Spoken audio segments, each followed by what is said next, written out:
네, 안녕하십니까? 오늘 연수 진행을 맡은 제주고등학교 교감 홍일심입니다. 잠시 후 제주특별자치도교육청과 제주통일교육센터가 공동으로 주최하는 2024년 세계시민 연계 통일나라사랑교육 연수를 시작하겠습니다. 자리를 정돈해 주시기 바랍니다. 바쁜 학사 일정에도 불구하고 오늘 세계시민연계 통일나라사랑교육 연수에 참석해 주신 여러분께 감사드립니다. 최근의 한반도는 남북 간의 관계 악화와 국제적 안보 환경의 다변화로 불안정한 상황입니다. 오늘은 세계 시민과 연계한 통일나라사랑 교육의 방향에 대해 살펴보고 학교 통일교육의 발전 방안에 대해서 살펴보는 시간을 갖도록 하겠습니다. 그동안의 통일교육은 우리가 사는 한반도라는 특수한 환경에서 다루어졌으며 독특한 구조와 상황 속에서 통일 문제를 이해하고 통일 미래를 준비할 수 있도록 교육해 왔습니다. 세계 시민 교육으로서의 통일 교육을 통해서 제한적이고 편견적인 통일 교육이 아닌 세계 시민으로서 통일을 바라볼 수 있는 시간이 되었으면 합니다. 오늘 연수 순서는 먼저 한반도 평화와 지속 가능 발전에 대해 이원영 사단법인 저스피스 상임이사님이 특강을 해주시겠습니다. 이어서 강지형 글로벌 이너피스 교육팀장님이 세계 시민교육적 관점에서 본 평화통일 교육이라는 주제로 특강을 하시겠습니다. 그리고 함덕중학교 김윤정 선생님이 학교 통일 교육의 방향과 발전 방안이라는 주제로 사례를 발표하겠습니다. 또한 발표 후에 채팅창에 학교의 선생님들이 남겨주신 자유로운 의견을 바탕으로 온라인 토론도 실시하도록 하겠습니다. 특강을 할 분을 소개해 드리겠습니다. 큰 박수로 맞이해 주시면 감사하겠습니다.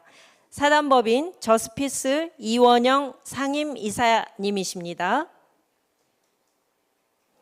네, 그리고 글로벌 이너피스 강지형 교육팀장님이십니다. 사례 발표자를 소개해 드리겠습니다. 함덕중학교 김윤정 선생님이십니다.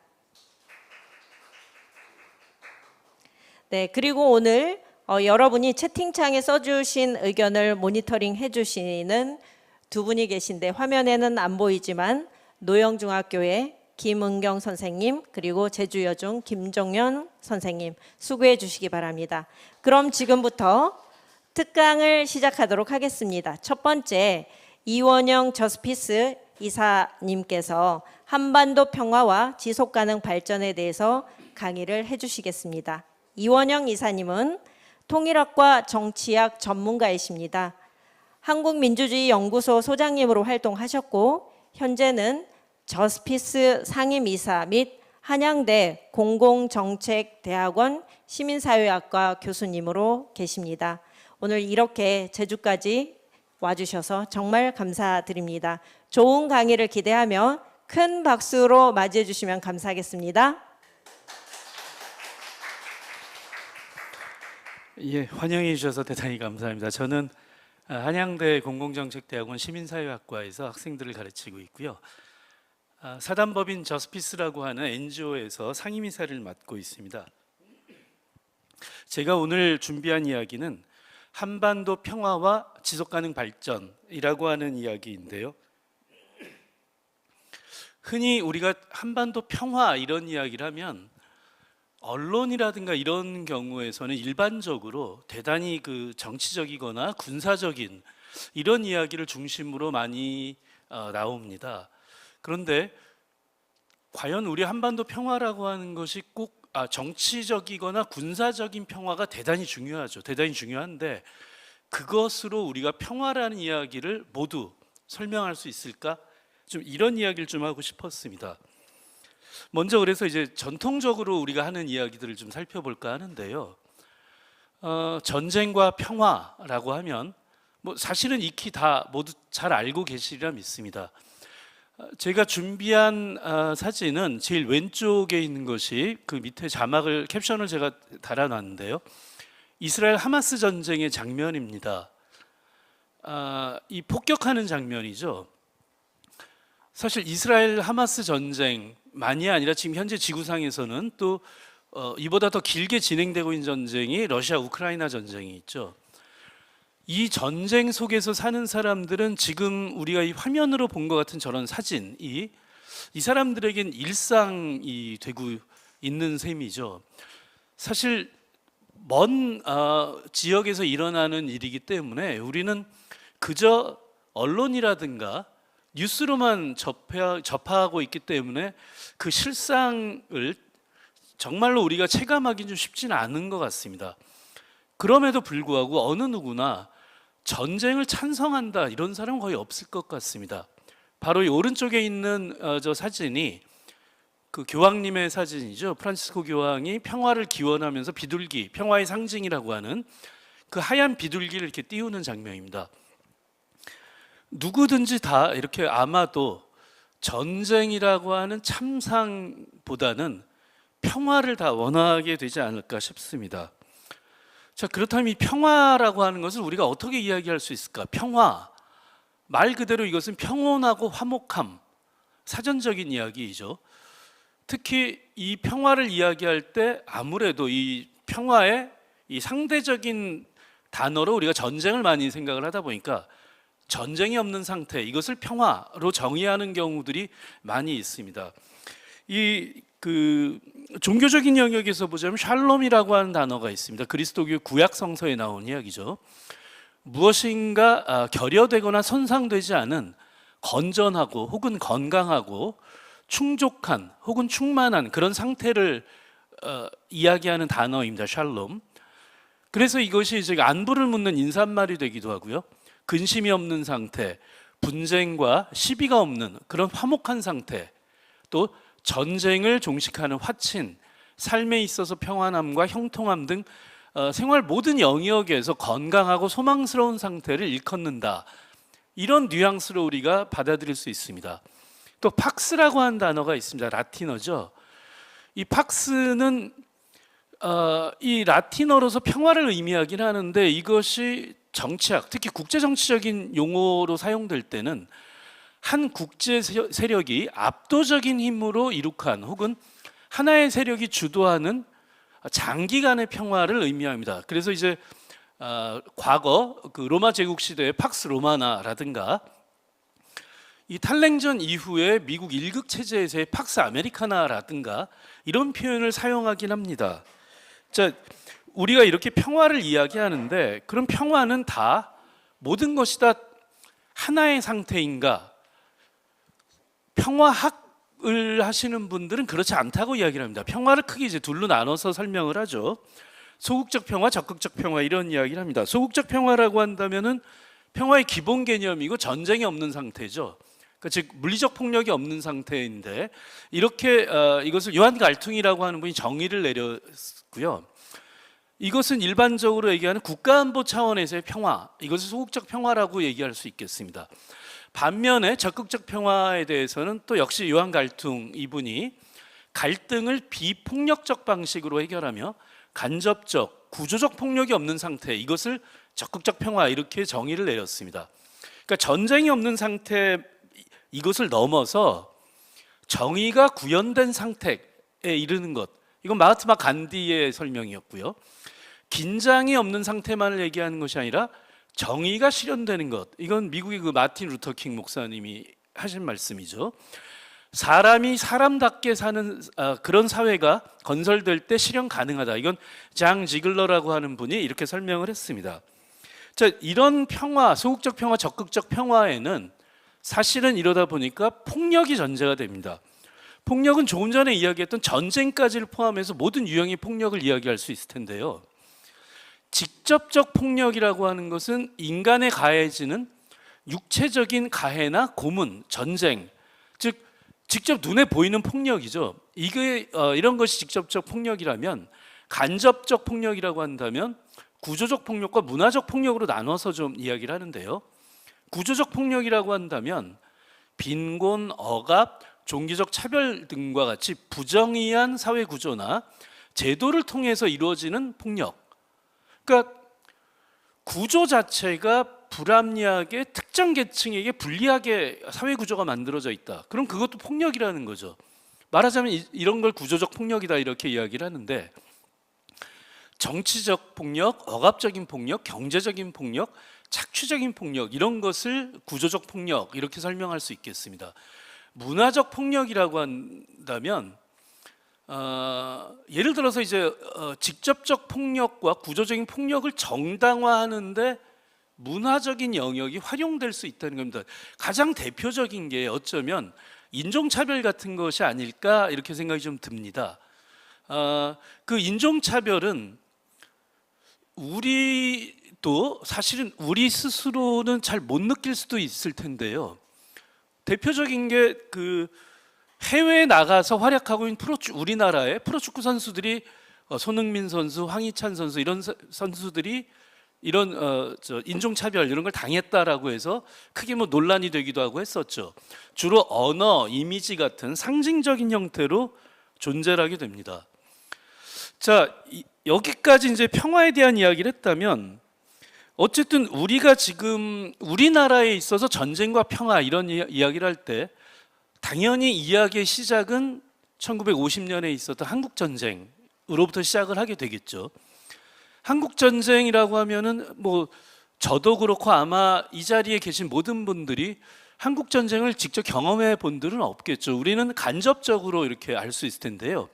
왼쪽 위에 있는 사진이 흥남부두 철수 사진입니다. 이것은 국제시장이라고 한 영화에서 잘 이 장면이 나오죠. 위쪽에 오른쪽에 있는 장면이 한강 인도교를 폭파했던 장면입니다. 이 한강 인도교라고 하면 지금 서울에 있는 다리로 한강다리 중에 이제 한강대교를 이야기하게 되는데요. 그런가 하면 밑에 있는 사진이 바로 인천 상륙작전의 사진입니다. 우리는 이렇게 한국전쟁이라는 것을 사진이라든가 영화 이런 식으로 받아들이게 되는데, 그런데 사실은 문제가 이 한국전쟁이 먼 옛날에 있었던 일이지 하고 끝나게 되는 것이 아니라 현재도 진행 중이라는 것입니다. 국제법적으로 한국전쟁은 끝나지 않은 전쟁입니다. 현재 이 한국전쟁의 국제법적 상태는 승자와 패자가 없고 정전협정, 전쟁을 일시적으로 정지시키는 협정으로 말 그대로 전쟁이 일시적으로 정지되어 있는 상태입니다. 끝난 게 아니라는 거죠. 그럼 한국전쟁을 끝내려면 어떻게 해야 되나 했을 때 좀 복잡한 문제들이 있더라는 겁니다. 먼저 정전협정에 서명했던 국가가 세 나라입니다.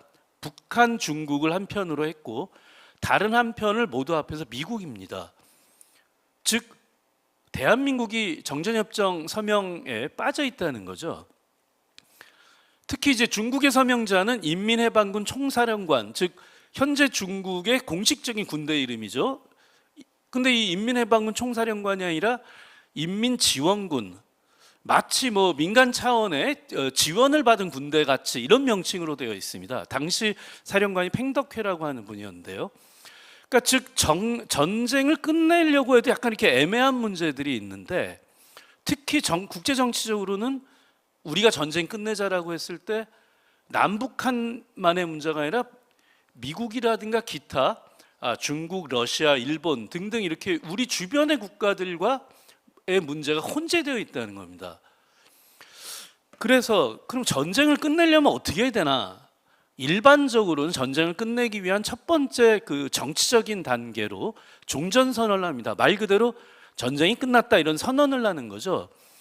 이건 어떤 법적인 절차는 아니다. 사실 정치적인 선언인데, 어쨌든 전쟁이 끝났다라고 선언이라든가 어떤 정치 행위가 있어야 이제 그러면 전쟁을 마무리하는 뒷수습하는 일을 하자, 뭐 이런 프로세스가 시작이 되겠죠. 예를 들어서 제1차 걸프 전쟁 같은 경우를 보면 2003년 3월 20일에 시작되었는데 2011년 12월 15일에 오바마 대통령이 종전 선언을 합니다. 그러면서 이라크에서 미군 철수를 발표하게 됩니다. 미국의 부시 대통령 같은 경우는 임기 말에 북한과 종전 선언을 할 용의가 있다, 뭐 이런 언급을 했습니다. 그리고 이제 그 제2차 남북 정상회담 2007년에 있었죠. 에서도 14 공동선언에서 보면 이제 종전선언에 관한 내용이 나오게 됩니다. 그렇지만 아직 한국 전쟁에 대한 종전선언이 이루어진 것은 아니죠. 이 종전선언을 하고 나서 그 다음 단계에 국제법적인 프로세스가 바로 평화협정입니다. 뭐 때로는 강화협정 뭐 이렇게 표현하기도 하는데요. 평화조약, 평화협정 이런 국제법적 절차입니다. 이것은 전쟁 전쟁 상태를 종결시켜서 최종적으로 평화를 회복시키기 위한 교전국 간의 조약입니다. 즉 나라와 나라 간의 법적인 행위라는 거죠. 이게 이제 제1차 세계대전 같으면 베르사유 조약이 있었고요. 예, 요 사진입니다. 왼쪽 위에 있는 사진이 바로 베르사유 조약, 1차 세계대전을 끝내는 조약이죠. 왼쪽 아래에 있는 사진이 샌프란시스코 조약인데요. 태평양 전쟁입니다. 제2차 세계대전 중에서 가장 늦게 항복하는 나라가 이제 일본이죠. 일본과 미국 사이에 맺어지는 게 샌프란시스코 조약인데요. 이 조약이 우리에게 좀 갖는 의미는 사실은 지금도 좀 문제가 좀 되고 있습니다만 독도 문제가 명확하게 처리가 안 됐었다는 거죠. 여기 이 당시에. 오른쪽에 있는 사진이 베트남 전쟁을 마무리하는 파리 평화협정입니다. 이 두 분이 키신저와 레둑토라고 하는 두 사람인데 이 베트남 전쟁을 끝내는 파리 평화협정을 하고 노벨 평화상을 받게 됩니다. 그런데 이제 그 베트남의 레둑토는 노벨 평화상 수상을 거부해서 키신저 당시 미국의 국무장관이죠. 이분이 받게 됐습니다. 혼자서. 자, 이렇게 법적으로 평화협정까지 맺게 되면 한반도 평화체제를 구축을 해야 되겠죠. 그런데 한반도 평화체제라고 하는 것은 법적인 문제까지 다 끝나야만 할 수 있다. 사실 이건 아닙니다. 말 그대로 이것은 체제이기 때문에 법적인 문제 이전보다도 한반도를 둘러싼 정치적인 구조 혹은 국제정치적인 질서를 평화로운 이런 레짐을 만들자, 체제를 만들자 이런 뉘앙스입니다. 이것이 평화협정까지 맺어지게 된다면 더욱 강고하게 되겠죠. 이런 구조가. 그래서 정전 체제가 수립된 이후에 정전 체제를 평화 체제로 전환하기 위한 다양한 노력들이 있었는데요. 가장 먼저 있었던 건 1972년에 남북한 간의 7.4 남북 공동성명이 있었죠. 이 7.4 남북 공동성명에 사인한 사람들은 남쪽에서는 당시 지금의 국가정보원이죠. 당시에는 그 중앙정보부 부장 이우락, 북쪽에서는 김일성 수석의 동생입니다. 김영주 이렇게 되어 있는데요. 두 사람 이름이 뭐라고 써 있냐면 서로 상부의 뜻을 받들어.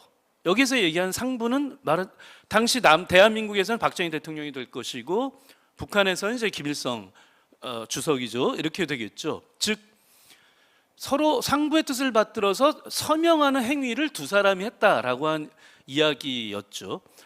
자, 그런가 하면 그 다음에 굉장히 중요한 합의가 있었던 것이 1992년에 남북 사이의 화해와 불가침 및 교류 협력에 관한 합의서, 기본 합의서라고 우리가 흔히 줄여서 이야기하는 것이 있죠. 자, 그런데 이렇게 했다가 물론 남북 관계는 계속 부침이 있었습니다. 그러다가 사실 2018년에 굉장히 우리 기대가 컸었는데 잘 아시는 것처럼 2019년도 2월 달에 하노이에서 당시 트럼프 대통령과 미국의 트럼프 대통령과 북한의 김정은 위원장 사이에 소위 말해서 하노이 노딜 협상이 아무것도 이루어지지 않게 되면서 그 이전에 있었던 모든 노력이 사실 지금에 와서 보면 물거품이 된 셈이 됐죠. 자, 근데 그럼에도 불구하고 한반도 평화를 만들어 나가는 프로세스는 아무래도 첫 번째 단계로 물론 1단계가 이루어져야 2단계가 된다 이런 이야기 뜻은 아닙니다. 1단계라고 제가 표현한 거는 상대적으로 좀 용이하다 이런 의미가 좀 강하고요. 교류협력, 인도주의적 지원 이런 것들이 아무래도 정치 군사적인 합의보다는 좀 더 용이하지 않겠느냐라고 하는 겁니다. 그런데 교류협력과 인도주의적 지원이라고 하는 건 평화의 그런 의미에서 보면 필요 조건이라는 거죠. 충분 조건이라기보다는 필요 조건이라는 의미입니다. 경제, 사회, 문화, 교류협력인데 우리는 이미 개성공단, 개성관광, 금강산관광처럼 경제협력을 한 경험이 있고요. 사회단체의 교류 협력이 쭉 있었습니다. 그리고 체육의 교류 협력이 또 역시 있었죠. 그런데 점점 가면 갈수록 또 다른 의미의 협력이 굉장히 필요해지는 게 나타났습니다. 재난 대비 협력 같은 것이었는데요. 실제로 태백산맥 쪽에서 불이 났을 때 이런 건 그러니까 자연재해가 일어났을 때 휴전선을 경계로 자연재해가 딱 스톱하지는 않죠, 사실은. 그렇기 때문에 인간이 인위적으로 그어놓은 휴전선이라고 하는 것이 사실은 자연재해 앞에서는 의미가 없는 일이 되죠. 홍수나 화재 이런 재난 대비 협력이 굉장히 좀 필요한데 실제로 이런 건 이루어지기도 했었습니다. 그런가 하면 인도주의적 지원도 있었죠. 이런 것이 한반도 평화 프로세스에 보다 상대적으로 용이한 것이 아닌가 싶습니다. 그런데 이런 교류 협력을 통해서 이 사진으로 보자면 교류 협력을 통해서 우리가 얻을 수 있는 이익이라고 하는 것이 왼쪽 위의 사진, 그러니까 이 홍수에 대해서 한강에서의 홍수라고 하는 건 아까 말씀드린 것처럼 휴전선에서 이 강물이 딱 멈추는 게 아니잖아요. 그러니까 홍수와 같은 것을 대비한 거, 이건 남북이 공동으로 준비를 해야 되겠죠. 홍수가 일어난 다음에 협력을 하는 것도 중요하지만 홍수 피해를 예방하기 위해서 사전에 협력을 하는 것, 사실은 자연재해는 사전에 예방하는 것이 자연재해 자체를 예방하기는 쉽지 않겠습니다만 적어도 자연재해로 인한 피해를 최대로 줄이기 위해서, 최소화하기 위한 이런 예방적인 준비가 굉장히 중요하지 않겠느냐라고 하는 점입니다. 바로 왼쪽 아래 사진이 아까 말씀드렸던 이 태백산맥에서의 산불입니다. 그런가 하면은 이제 개성공단이라든가 이런 경제 교류 협력을 통해서 얻었던 이익 같은 걸 이야기하는데, 다만 이때 교류 협력을 할 때 참 조심해야 될 게 있습니다. 교류 협력이라고 하는 것은 비정치적인 것으로 바라보는 게 맞지 않을까 싶은데, 여전히 이 국내 정치적 차원에서 교류 협력에 대한 갈등이 있죠. 흔히 이야기하는 남남 갈등이라고 이야기를 하는데, 저는 정치적인 입장을 떠나서 현실에서 우리가 갖고 있는 이 한반도 평화 문제의 절박함 때문에 교류 협력에 대해서만큼은 비정치적, 그러니까 정치적 갈등을 최소화할 수 있었으면 좋겠다라고 하는 생각이 듭니다. 근데 근본적으로는 결국 한반도 평화 프로세스는 근본적으로는 정치 군사적 협력으로 귀결이 되겠죠. 그러니까 군사 협력, 일단 군사적 충돌, 우발적 충돌까지 포함해서 군사적 충돌을 최소화하기 위한 군사 협력이 필요할 것이고요. 정치적 협력이 또 필요하죠. 정치적 협력이라고 하는 건 군사적 협력을 군사적인 충돌이나 군사적인 문제를 포함해서 경제, 사회, 문화적 교류, 이 모든 것을 다 보장해 줄 수 있게 되는 게 결국은 정치적인 협력일 텐데요. 예컨대 정례적인 정상회담을 한다든가 정상 간의 핫라인을 개설한다든가, 지금 끊어져 있었죠. 원래 있었는데 정례적인 총리 장관급 회담 같은 걸 하게 된다면 한반도 상황을 안정적으로 관리할 수 있지 않을까, 이런 희망을 분명히 가졌었죠. 그러니까 실제로 이런 군사적 충돌이 의도적 충돌도 있습니다만 사실 대단히 우발적 충돌도 있습니다. 왼쪽 위의 사진이 연평해전의 사진이고요. 왼쪽 아래 사진이 연평도 포격을 당하는 사진이죠.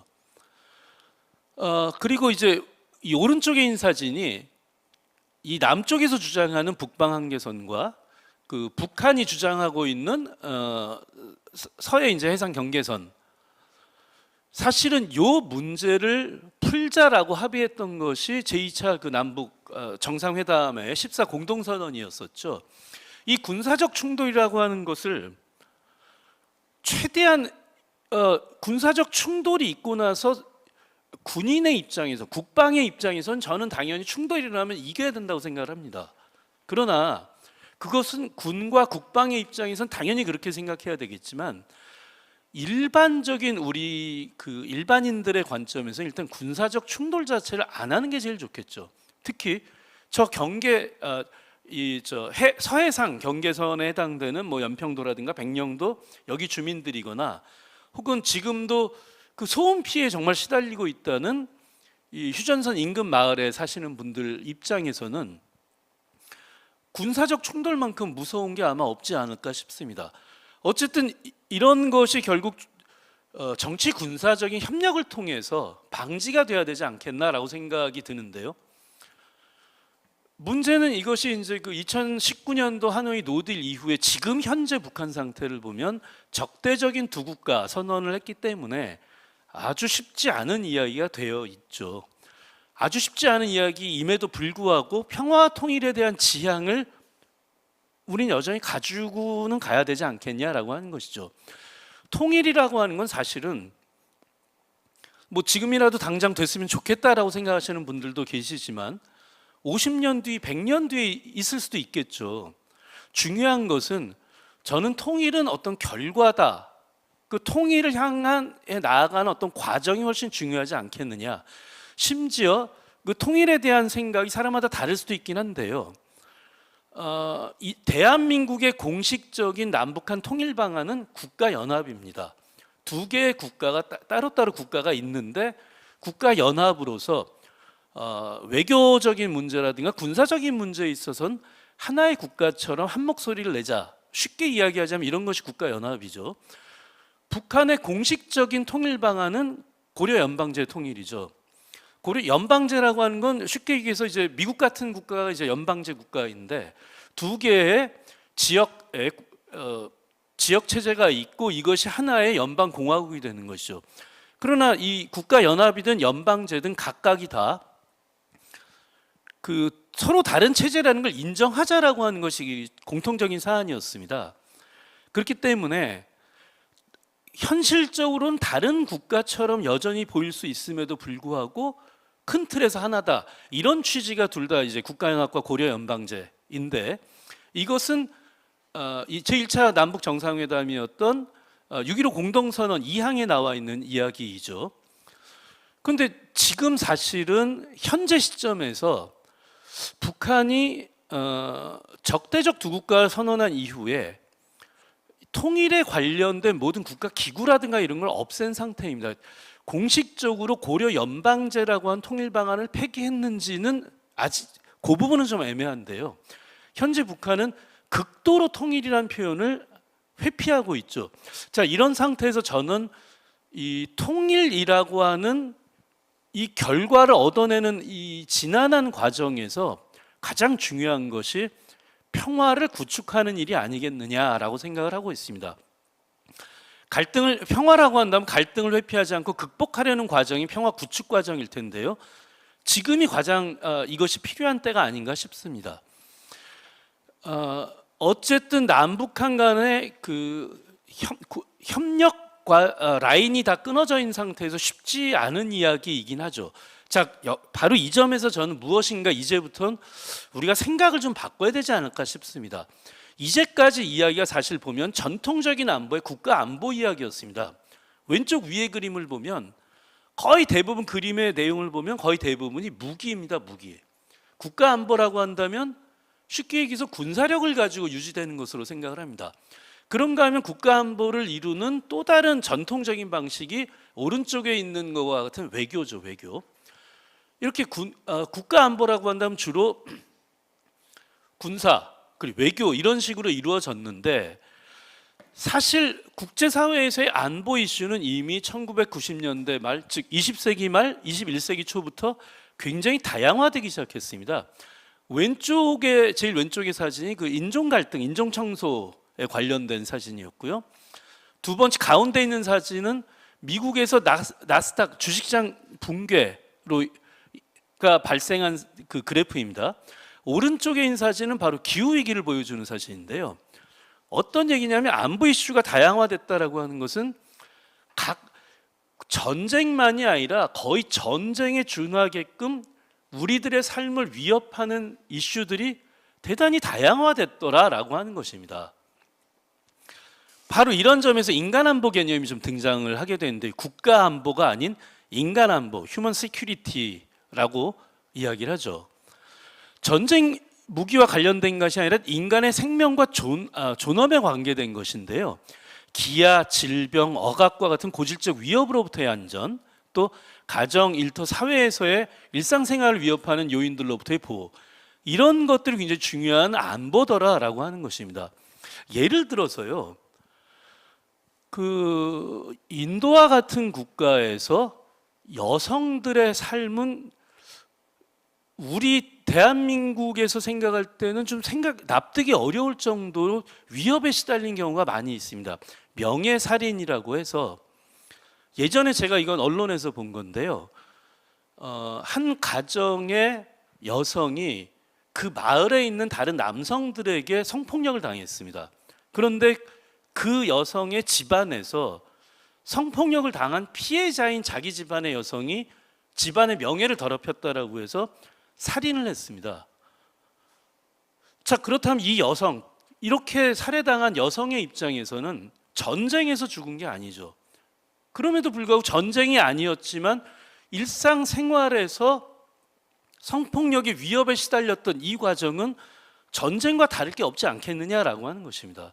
그런가 하면 우리나라에서 그 작년이었나 재작년이었나요? 송파 세모녀 사건 같은 것이 있었죠. 너무너무 빈곤하게 살다가 자식들과 함께 목숨을 끊었던 정말 안타까운 사연이었는데요. 전쟁이 아닌 상황에서 자신의 목숨을 스스로 끊기까지 해야 되는 그런 빈곤한 상황이 그 자살했던 세 모녀에게는 전쟁 못지않은 안전에 대한 위협이 아니었겠느냐라고 하는 것이죠. 저는 이런 의미에서 인간 안보라고 하는 것이 국가 안보를 흔히 이야기한 전쟁과 같은 것에 못지않게 우리들의 삶 속에서 정말 중요한 문제가 아니겠느냐라고 하는 이야기입니다. 인간 안보는 보편적이고 상호 의존적이며 예방을 통해서 잘 보장될 수 있고 인간 중심적이다, 이런 특징을 가지고 있는데요. 인간 안보의 7가지 범주를 경제 안보, 식량 안보, 건강 안보, 환경 안보, 개인 안보, 공동체 안보, 정책 안보, 이렇게 이야기를 합니다. 즉 남북한 간에도 이제는 우리가 국가 안보라는 차원에서 시야를 좀 바꿔서 이런 생각을 해볼 수 있지 않을까? 인간 안보를 우리가 남북한이 공동으로 지키자, 이런 생각을 해볼 수 있지 않을까? 이런 생각을 해봤는데요.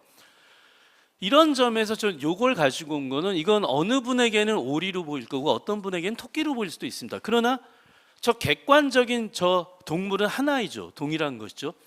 우리들이 보는 시각, 관점에 따라서 얼마든지 우리는 다른 생각을 할 수도 있지 않겠느냐라고 하는 점인데요.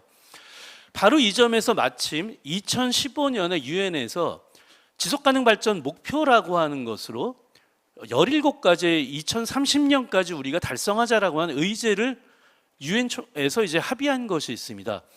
빈곤 퇴치, 기아 종식, 건강과 웰빙, 그다음 교육, 성평등부터 시작해서 평화와 지구촌 협력에 이르기까지 이 17가지 기후 위기에 대한 이야기 당연히 들어가 있죠. 그다음에 이제 그 깨끗한 물과 위생, 이게 6번째고요. 7번째가 모두를 위한 에너지 전환에 대한 이야기가 있고요. 그다음에 8번째가 양질의 일자리와 경제 성장, 9번째가 산업 혁신과 사회 기반 시설, 그리고 10번째가 불평등 감소, 11번째가 지속 가능한 도시와 공동체, 12번째가 지속 가능한 생산과 소비, 그리고 13, 14, 15번이 다 기후 변화와 대응, 해양 생태계 보존, 육상 생태계 보호이고, 16번째가 정의와 평화, 효과적인 제도이고, 17번째가 이 모든 것을 달성하기 위한 거버넌스를 이야기하고 있습니다. 이 SDGs라고 하는 것은 OP로 흔히들 이야기를 하는데요. 환경 보호라고 하는 영역에 있어서는 플래닛, 지구를 지키는 거죠. 그 다음에 그 경제라고 한 측면에 있어서는 프라스페리티, 우리 번영을 이야기하고요. 그 다음에 이제 그 사회라고 한 측면에 있어서는 바로 사람을 이야기합니다. people. 그리고 이제 그 16번으로 이야기했던 분이 바로 피스, 평화죠. 그리고 17번에 파트너십, 이렇게 좀 이야기를 하는데, 저는 그러면 아까 제가 말씀드렸던 인간 안보라고 한 영역이 어떻게 보자면 이 지속가능 발전과 정말로 지속가능 발전에 포괄적으로 연계가 되겠구나라고 생각을 할 수가 있습니다. 특히 제가 이 이야기를 한반도 평화라는 점에서 이야기를 했던 이유가, 유엔에서 이야기했던 이 SDGs를 북한도 하고 있다는 것입니다. 지금 이 표가 잠깐만요. 다행이네요. 표가 유엔에서 이야기한 이 17가지를 사실은 각 나라마다 자기네 나라에 맞는 내용으로 약간의 유엔에서 했던 말에서 표현해서 조금 표현을 바꿔서 우리 자기네 나라가 이런 걸 하자라고 이야기를 하는 식으로 이제 나오게 되는데요. 우리나라의 경우에 있어서도 이게 있습니다. KSDGs라고 해서 17가지를 우리나라에 맞는 것으로 조금씩 표현을 바꿔서 하고 있습니다. 그런데 바로 북한에서도 이렇게 하고 있다는 거죠. 북한에서 1번에서 17번까지 유엔에서 정한 것을 북한식으로 표현을 바꿔서 하고 있습니다. 예를 들면 첫 번째가 그러니까 북한에서는 어쩌면 1번과 2번이 가장 중요한 문제일 수도 있습니다. 1번이 빈곤이고 2번이 기아 문제인데요. 1번의 경우 이제 북한에서는 인민생활 향상이라고 표현을 하고 있고요. 2번 기아라고 한 측면에 있어서는 농업 분야의 지속 가능한 발전 및 식량 자급자족 이렇게 표현하고 있습니다. 쭉 읽어보시면 아시겠지만 이 17가지를 다 북한식으로 표현해서 설명을 하고 있습니다. 다만 특징적인 것이 16번 이게 제가 아까 정의, 평화, 법과 제도 이런 측면 이런 것으로 설명을 드렸는데요. 북한에서는 바로 이것을 사회주의 체제 강화 이렇게 이야기를 하고 있습니다. 어쩌면 이 점에서 보면 북한이 SDGs를 한다라고 하는 건 국제사회로 나아가겠다는 뜻이거든요. 이건 유엔에서 하는 것이고 유엔에서 다 모여서 SDGs 지속가능 발전 목표의 성과를 평가하게 되고 이렇게 됩니다. 북한에서 이 SDGs를 받아들여서 자기들도 진행하고 있다는 것은 국제사회로 좀 나아가겠다. 어쩌면 국제사회로부터 꽉 막혀 있는 이 도움의 손길을 이 SDGs에 참여함으로써 도움의 손길을 좀 받아보겠다. 이런 생각일 수도 있다는 것입니다. 그런데 그 과정에서 북한이 가장 두려워하고 있는 것이 국제사회에 자신들의 체제를 개방했을 때 자신들이 체제 위협에 시달릴 수 있다. 사실 북한이 제일 두려워하는 게 이게 아닐까 싶은데요. 바로 그 점을 반영하듯이 바로 16번이 사회주의 체제 강화 이렇게 나와 있죠. 그런데 저는 여기에서 이러한 북한의 두려움이 있다는 것을 그러니까 우리가 이러한 북한의 두려움을 자극하지 않으면서 북한과 교류 협력의 길을 만들 방법을 생각해 볼 수 없을까? 이런 생각을 좀 해보자는 것이죠. 어쨌든 북한과의 교류 협력을 하자는 것은 이제까지 쭉 말씀드렸던 것처럼 한반도 평화를 위한 필요 조건을 다시 만드는 작업을 시작하자 이런 의미가 첫 번째 되기도 하고요. 두 번째로는 개성공단이 한참 진행될 때 우리가 느낀 것인데 개성공단 같은 것이 대표적으로 대한민국 경제에도 이게 이익이 됐고 북한에도 이익이 됐구나. 즉 SDGs를 통해서 남북한이 공동의 이익을 추구할 수 없을까? 이 생각을 해보자는 것이죠. 특히 저는 기후위기와 같은 데에서 발생된 문제에 대해서는 남북한의 공동의 이익을 추구하는 것이 아까 처음에 그 그림으로 말씀드렸던 것처럼 재난대비 협력이라든가 굉장히 다양한 영역에서 남북한의 공동의 이익을 추구할 수 있는 그 길을 좀 개척할 수 있지 않을까 좀 이렇게 생각이 듭니다.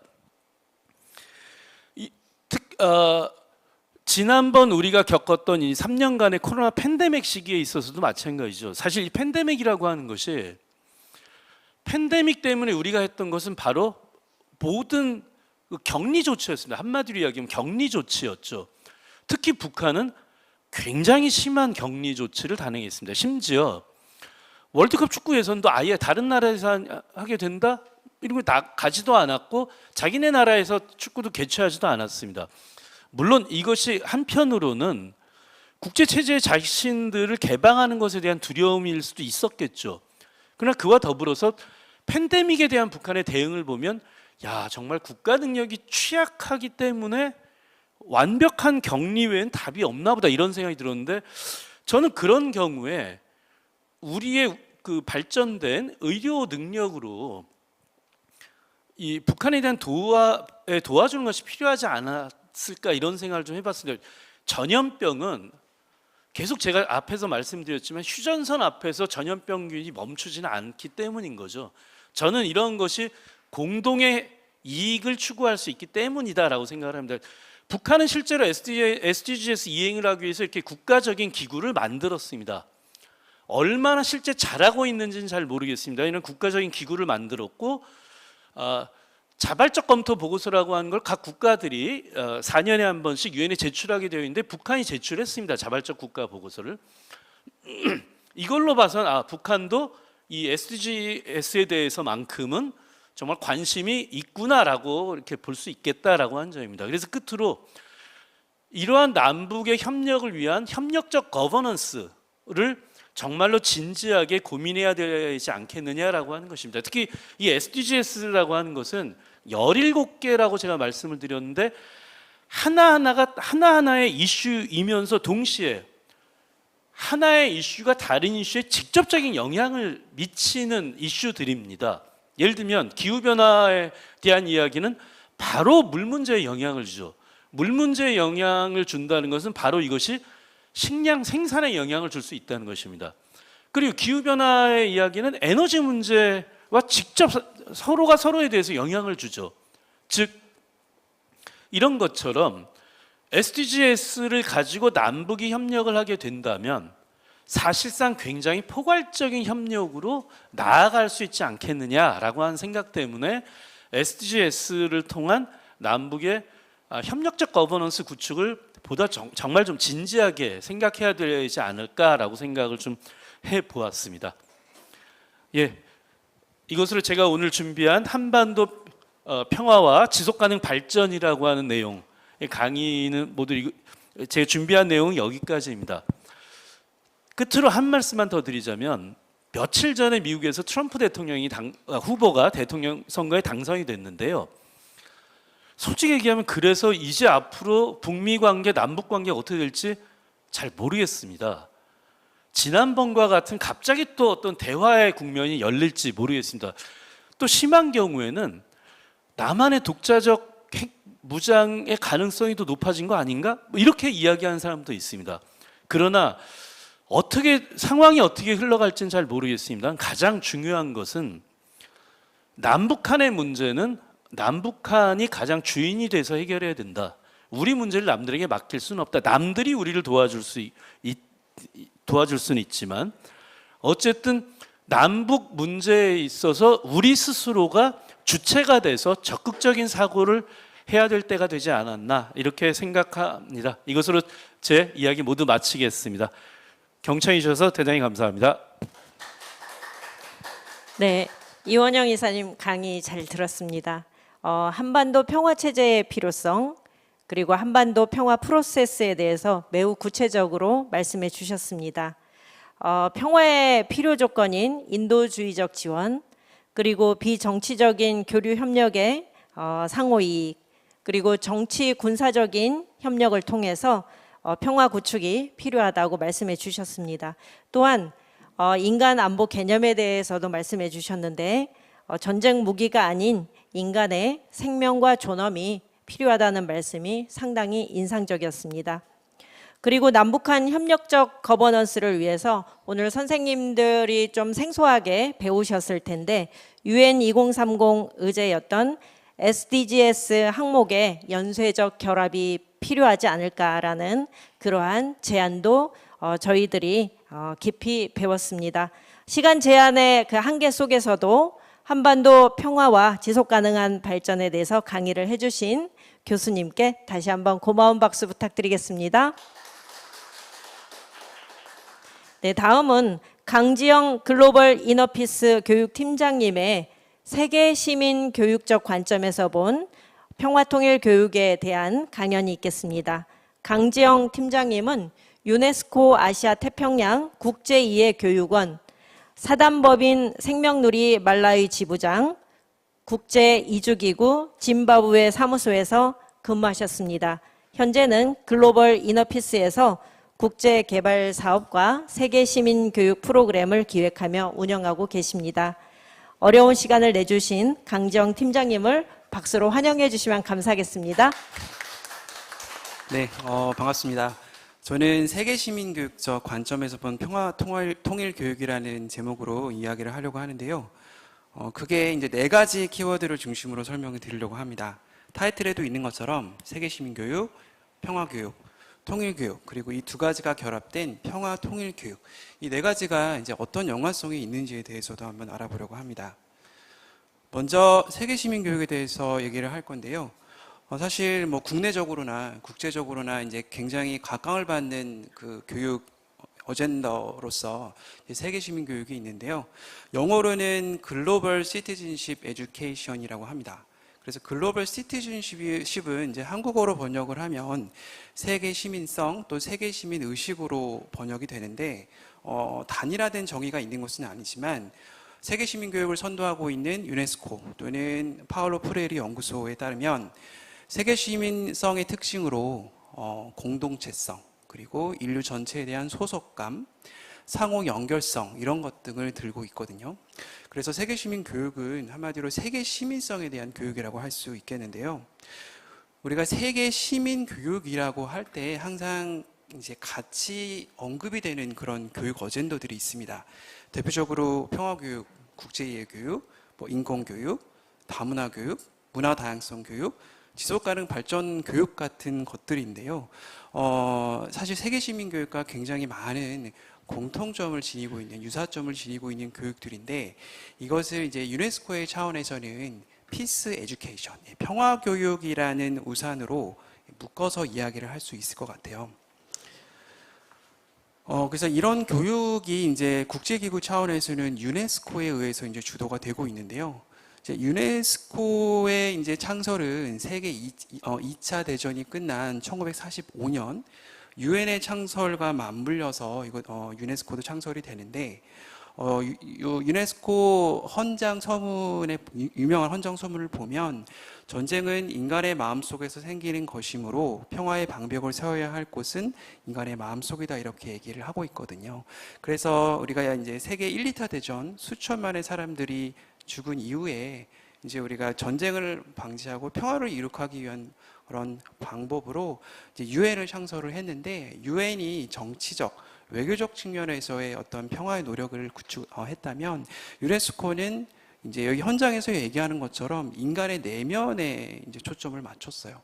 결국에 이제 인간의 내면을 세우는 것은 교육 또 문화로 가능한 일이기 때문에 이 평화를 위한 교육, 평화를 세우는 교육이 유네스코의 설립의 가장 중요한 미션 중에 하나였다고 얘기를 할 수가 있습니다.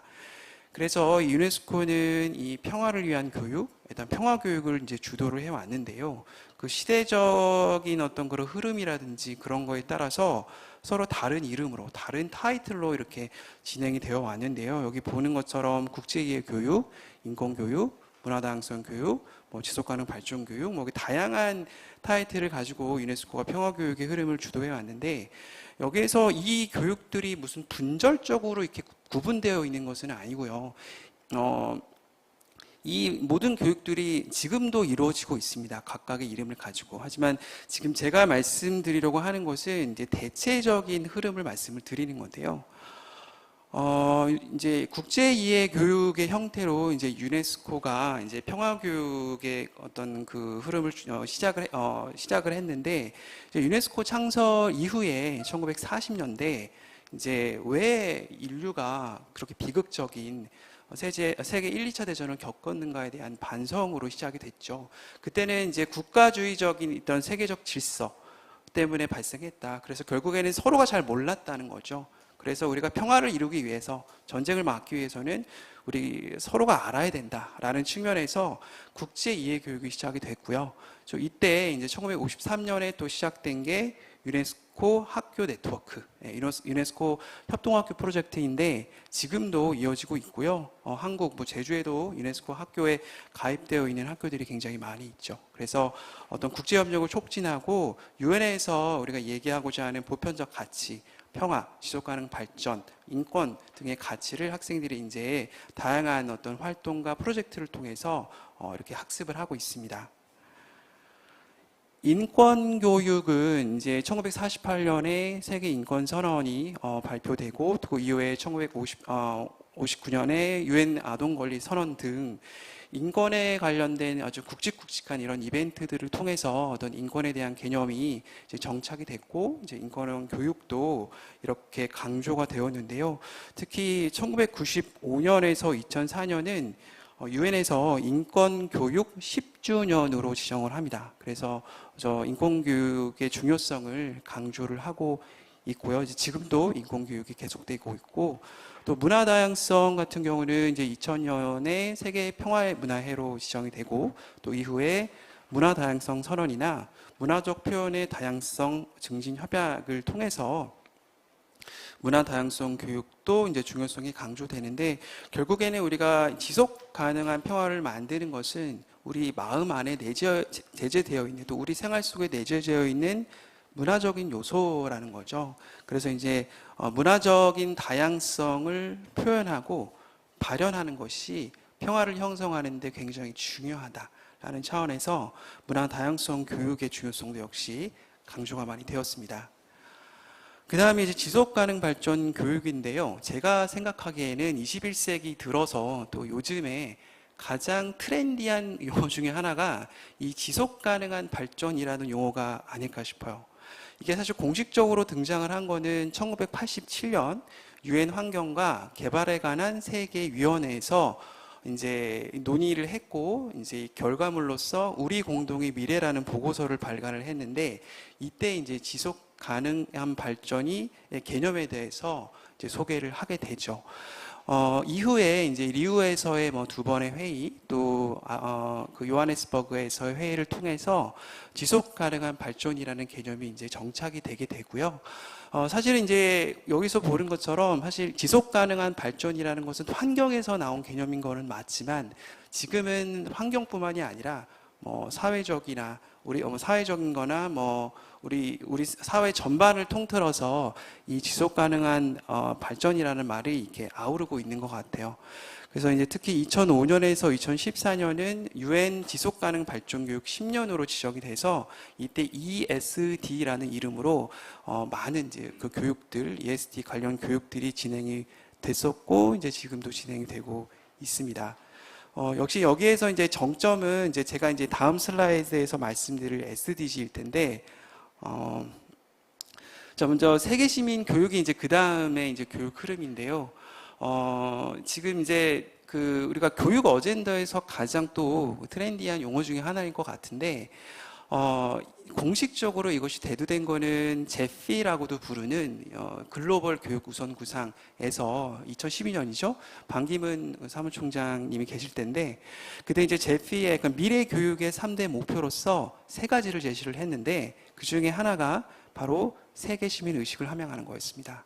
그래서 그 이후에 또 2015년에 굉장히 중요한 세계교육 포럼이 인천에서 개최가 됐죠. 그때도 역시 이 지속가능 발전 교육과 세계 시민 교육의 어떤 중요성을 이제 많이 역설을 했거든요. 또 이제 이걸 토대로 방금 이제 이원영 이사님께서도 설명을 해주신 지속가능 발전 목표를 통해서 이 ESD와 이 세계 시민 교육의 어떤 실천이 공식화됐다 이렇게 볼 수가 있는데. 뭐 방금 설명을 들으셨으니까요. 이제 세계시민 SDG, UN SDG는 17개의 목표가 있는데 각 목표에 또 세부 목표, 타겟이라고 부르는 세부 목표가 있어서 총 169개가 있습니다. 굉장히 많죠. 이제 17개 목표 중에서 교육과 관련된 목표는 몇 번인지 아시나요? 예, 보시는 것처럼 4번이죠. 양질의 교육인데 이게 그래서 교육의 밑에도 이제 세부 목표들이 있어요. 4.1, 4.2 이렇게 나가는데 그러면 우리가 지금 이야기하는 세계 시민 교육과 관련된 그 세부 목표는 몇 번일지 혹시 아시나요? 네, 바로 4.7입니다. 4.7이 지속 가능 발전과 세계 시민 교육을 위한 그런 목표인데요.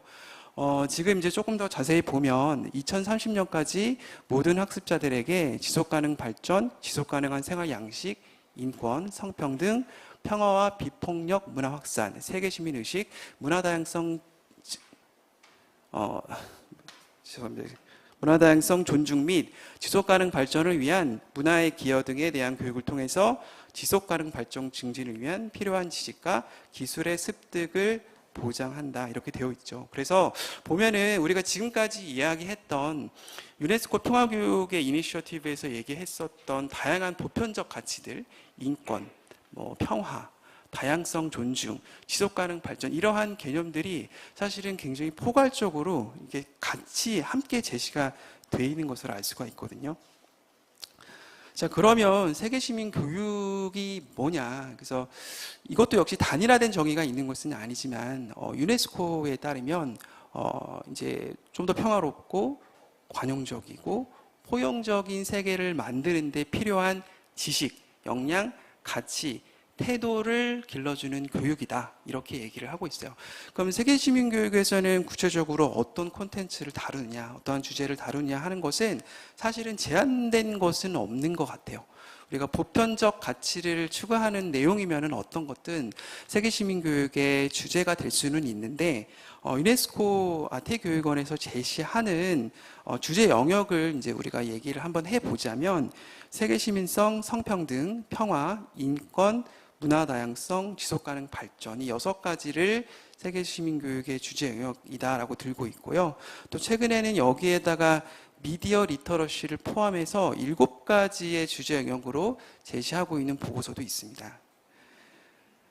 그 다음에 이제 바로 작년이죠. 2023년에 유네스코에서 교육 권고라고 해서 발표를 한 게 있습니다. 좀 긴데요. 평화, 인권, 국제이해, 협력, 기본적 자유, 세계시민성, 지속가능 발전을 위한 교육 권고라고 되어 있죠. 우리가 지금까지 얘기했었던 유네스코의 평화교육 이니셔티브나 또는 SDG 4.7과 연장선상에 있을 것 같아요.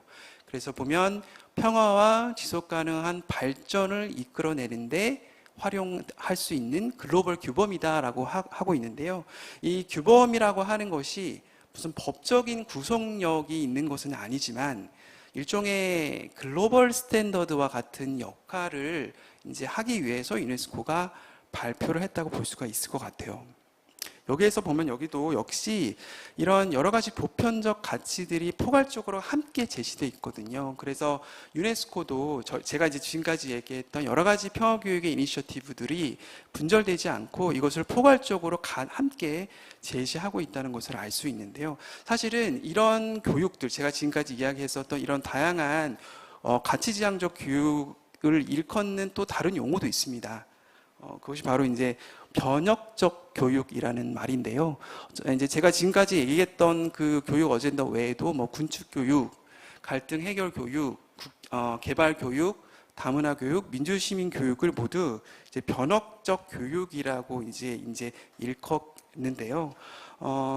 결국에는 우리가 이제 지속 가능한 발전 또 평화를 위해서 뭔가 우리가 변화시킬 수 있는 우리 세상을 조금 더 나은 방향으로 변화시키는 교육이라는 의미에서 이렇게 변혁적 교육이라는 용어를 유네스코 차원에서도 쓰고 있습니다.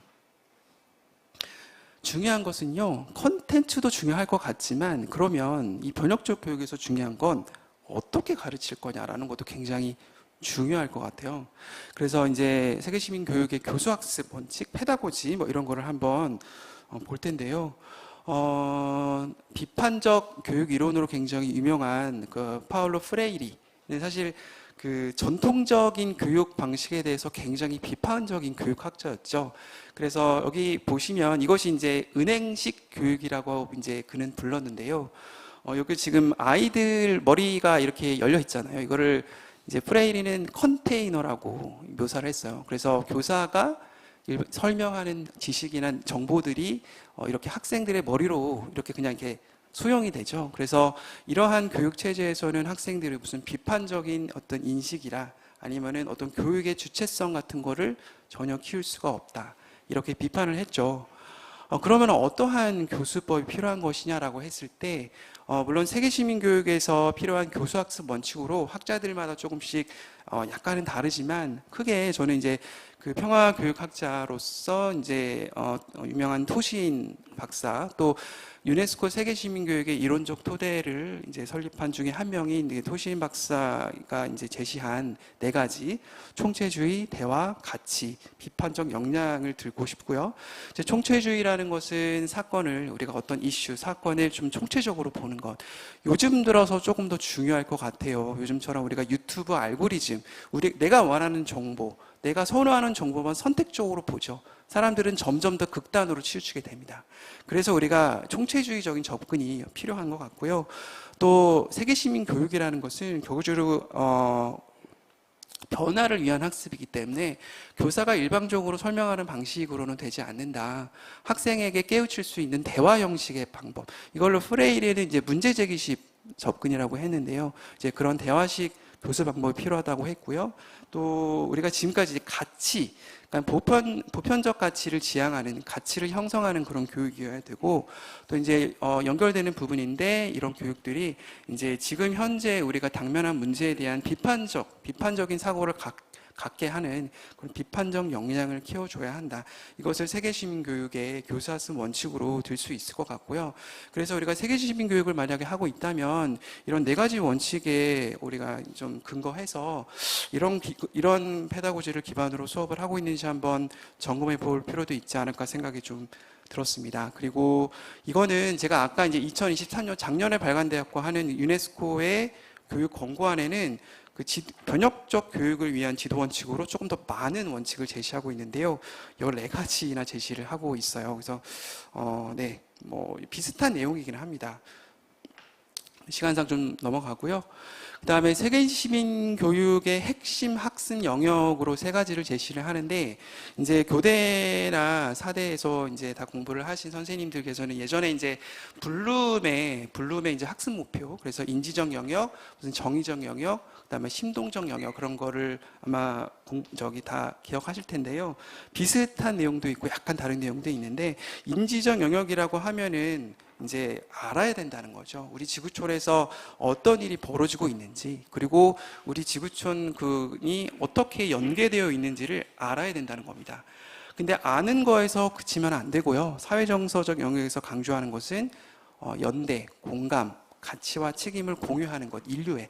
그거죠. 저는 이걸 학생들한테 설명할 때 느낌, 필링이다라고 얘기를 하거든요.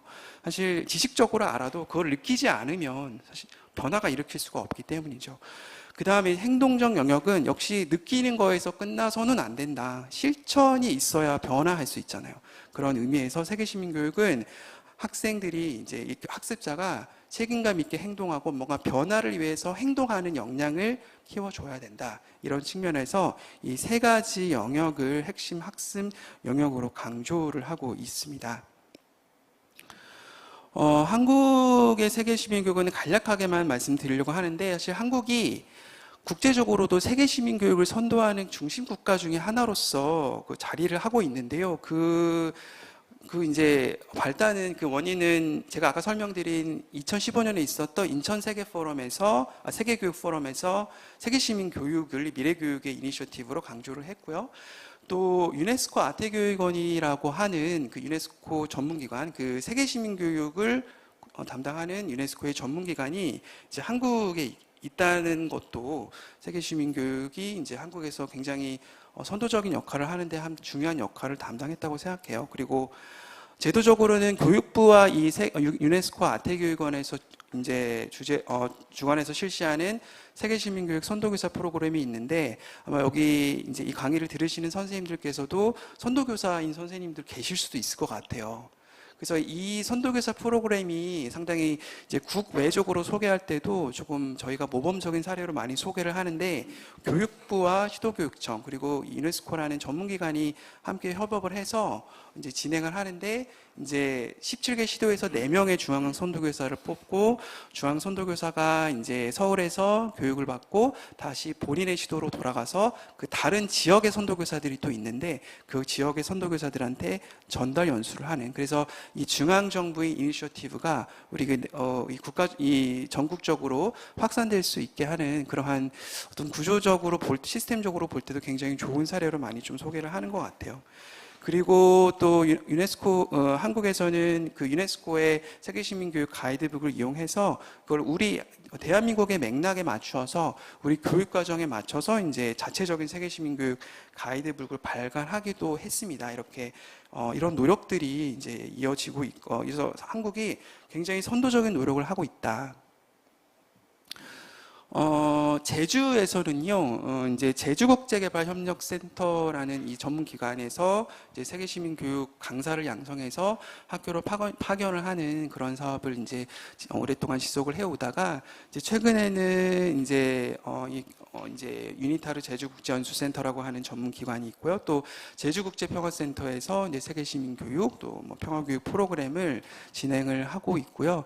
또 전국적으로는 세계시민 월드비전이나 그네이버스와 같은 국제 구호, 국제 개발 협력을 하는 단체들이 세계 시민 교육을 좀 많이 하고 있어요. 이제 이런 기관들은 아무래도 우리 지구 반대편에 있는 어떤 그러한 빈곤 문제에 대해서 관심을 갖는 기관이기 때문에 그런 문제에 관심을 갖기 위해서는 우리가 무엇보다 세계 시민성이 필요하기 때문에 이런 국제 구호 단체, 개발 단체에서 세계 시민 교육을 주관해서 실시하고 있는 것 같습니다. 자, 그러면 한국의 평화교육과 통일교육은 어떨까요? 한번 그걸 한번 살펴보려고 하는데요. 제가 평화의 개념은 이제 앞서서 이원영 교수님께서 설명을 해주셔서 자세히 설명을 하지 않겠지만, 사실 당연히 우리가 소극적인 평화보다는 적극적인 평화가 더 차원이 높은 개념이라고 당연히 생각을 하고 그게 맞습니다만, 그렇다면 우리가 이야기하는 평화가 항상 적극적인 평화를 이야기하는 것은 또 아닌 것 같아요. 여전히 우리가 소극적인 의미에서의 평화, 즉 전쟁을 방지하는 목적에서의 평화를 이야기하는 맥락도 사실 있는 것이 분명한 사실이고요. 사실 우리 지금 한국의 어떤 그런 맥락에서 어떤 남북의 관계를 얘기할 때의 평화는 오히려 소극적인 평화에 또 가까운 평화를 얘기하는 게 아닌가 그런 생각이 좀 들었고요. 최근에요, 2024년입니다. 최근에 유네스코에서 21세기의 평화교육이라는 제목으로 해서 보고서를 하나 냈는데요. 여기에서 평화교육은 국가적, 지역적 맥락에 따라서 다양한 형태를 띌 수 있다라고 해서 이와 같은 다양한 교육을 평화교육의 한 형태다라고 얘기를 하고 있는데요. 저희가 지금까지 얘기했던 교육 외에도 많죠. 민주주의, 갈등 해결 교육, 민주주의 교육, 군축 교육, 인권 교육, 또 회복적 정의, 젠더 교육까지도 들어가 있거든요. 그래서 이 평화교육이라는 것이 이 지역이 갖고 있는 맥락에 따라서 다른 형태로 다른 타이틀을 가지고 진행되기도 하는데, 한 예로 필리핀 같은 경우는 물론 지금은 조금 상황이 나아졌지만 민다나오 섬을 중심으로 분쟁이 굉장히 심했고요. 그래서 평화교육이다, 필리핀에서 평화교육이라고 하면 군축 교육을 의미하는 그러한 경향이 굉장히 많았습니다. 그리고 일본 같은 경우에는 아무래도 그 히로시마, 나가사키의 원폭 경험을 한 나라이기 때문에 반핵, 평화교육이라 했을 때 이제 반핵 교육을 의미하는 경우가 많은데, 최근에 노벨 평화상을 받은 그 리온, 그 단체, 일본의 반전 원폭 피해자 단체가 이번에 노벨 평화상을 받았잖아요. 니온 히단교라고 그 단체에서도 평화교육, 어떤 평화 운동을 하는데 이제 반핵 교육 위주의 교육. 물론 이것만 한다는 거는 아니지만 이게 이제 큰 흐름 중에 하나라는 거고, 그러면 대한민국에서는 평화교육이다라고 했을 때 어떠한 교육의 형태를 띨까요? 물론 이제 아까 말씀드린 대로 세계 시민 교육에 있어서 선도적인 역할을 하는 거는 맞습니다만, 대한민국에서 평화 교육이라 했을 때는 통일 교육을 의미하는 통일 교육의 형태로 이루어지는 경우가 상당히 많은 것이 사실인 것 같아요. 그래서 통일 교육에 대해서 얘기를 좀 해보죠. 자, 통일 교육은 이제 통일부 산하의 국립통일교육원에서 이제 주로 주관을 하고 있긴 한데요. 통일 교육은 우리 역사적 흐름 아래에서 다양한 교육의 형태로 진행이 되어 왔습니다. 옛날에는 반공교육, 멸공교육, 승공교육의 형태였다면 안보교육, 지금 그 이후에 이제 안보교육, 통일 안보교육의 형태로도 진행이 되다가, 사실 전 정부 때는 평화 통일 교육이라는 동용어를 많이 썼던 것 같아요. 그래서 평화라는 말과 같이 통일을 이렇게 엮어서 이야기를 했는데 또 현 정부 들어서는 그 평화라는 말이 좀 빠지고 그냥 통일교육이라는 이름으로 좀 진행이 되는 것 같은데요. 통일교육은 1999년에 통일교육지원법이 제정이 됐고요. 이제 이거를 근거로 해서 국립통일교육원은 좀 이전에 설립이 됐지만 이 통일교육지원법을 이제 근거로 해서 지역의 통일교육센터, 지금 이 행사를 주관하고 있는 제주 통일교육센터도 그 하나인데 한 10개인가요? 10개 정도의 지역 통일교육센터가 세워지게 되고 또 시도교육청이나 학교, 시민사회 단체를 중심으로 이제 통일교육이 진행이 되고 있습니다. 먼저 이제 정규교육 내에서 통일을 다루고 있죠. 주로 이제 사회나 도덕, 윤리, 역사 이런 과목에서 통일에 대한 내용을 다루고 있는데요. 초등학교나 중학교, 고등학교가 약간의 내용의 깊이에 대한 차이가 있기는 하지만 다루는 내용은 대체적으로 이제 초등학교를 중심으로 보면 분단의 역사적 의미, 남북한의 차이점과 공통점, 통일의 필요성과 가치, 평화의 중요성, 또 통일을 위한 어린이의 역할, 남북한 교류 사례 이런 거를 중심으로 이제 내용이 구성이 되어 있고요. 또 통일교육의 핵심이라 할 수 있는 국립통일교육원을 좀 보면 이제 온라인 교육과 오프라인 교육 병행해서 실시하고 있는데 공무원 대상으로 하는 공공과정도 있고요. 또 교사들 대상으로 하는 교원 온라인 과정도 있고 또 일반인 대상의 강의도 많이 홈페이지에 이렇게 업로드가 되어 있고요. 또 오프라인 원내 교육 과정으로는 사실 이전에는 CEU들을 위한 강의라든지 외국인들을 위한 초청 연수도 많이 진행을 했는데 제가 이제 최근에 작년부터 올해까지의 국립통일교육원 교육한 거를 보니까 원내교육과정으로는 주로 교원과정이 진행이 됐더라고요. 그리고 통일교육 주간으로 5월 넷째 주간 이제 통일교육 주간으로 이제 기념을 하고 있어서 이때 통일 관련한 다양한 행사나 교육 활동을 전개를 하고 있고요. 또 홈페이지에 수업 자료나 강의안이나 교육 영상, 기본 교재 이런 통일과 관련된 다양한 교육 자료를 제공을 하고 있습니다. 여기에서 이 통일교육원에서 제시하고 있는 통일교육 기본서를 조금 살펴보려고 하는데요. 이게 사실 정부의 성격, 이념적 성격이라든지 이런 거에 따라서 조금씩은 달라요. 그래서 2021년, 2022년에는 일단 기본적으로는 북한 이해, 통일문제 이해라는 기본서는 있는데 한반도 평화 이해라는 기본서가 22년까지는 있었거든요. 근데 이게 2023년 현 정부 들어오고 나서는 사실 없어졌어요. 이제 왼쪽에 있는 게 이제 평화교육 방향과 관점이라 해서 2018년에 나온 그 기본서인데요. 여기서의 중점 방향이라는 거는 평화통일을 어떻게 실천할 건지, 그리고 평화의식을 함양하고 화해협력과 평화공존 이런 것을 목표로 내세웠는데 그 오른쪽에 있는 한반도 평화, 요거는 이제 제가 방금 말씀드린 2022년에 나온 기본서인데 여기에서 주로 내용이 평화에 대한 내용으로 시작을 합니다. 평화의 필요성부터 시작해서 평화의 의미가 뭐고, 그래서 평화라는 어떤 그런 보편적인 담론을 통해서 어떤 통일의 문제를 접근하는 이러한 방식을 취하고 있는데요. 사실 이제 2023년 이제 현 정부 들어서는 이 기본서가 더 이상 발간은 되지는 않고 있어요. 조금 글씨가 작을 수 있는데 이거는 제가 이제 가장 최근에 그 통일교육원 홈페이지에서 이제 캡처를 좀 한 자료인데요. 이제 표준 강의안을 초중고별로 제시를 하고 있는데요. 이제 북한 이해에 대한 내용들, 이런 내용들, 그다음 통일 문제에 대한 이해 이런 거에 대한 표준 강의안을 제시하고 있는데 내용을 다 볼 수는 없고 일단 통일 문제에 대한 통일에 대한 정의를 어떻게 내리고 있는가를 보면 영토가 합쳐지고 정치와 경제적으로 대립되었던 제도와 체제가 하나가 되는 것이라고 지금 이 중학교 표준 강의안에서 이렇게 제시를 하고 있거든요. 그래서 제도적인 측면에서 얘기를 하고 있고 또 민족 공동체를 조금 강조하고 있는 부분을 알 수가 있고요.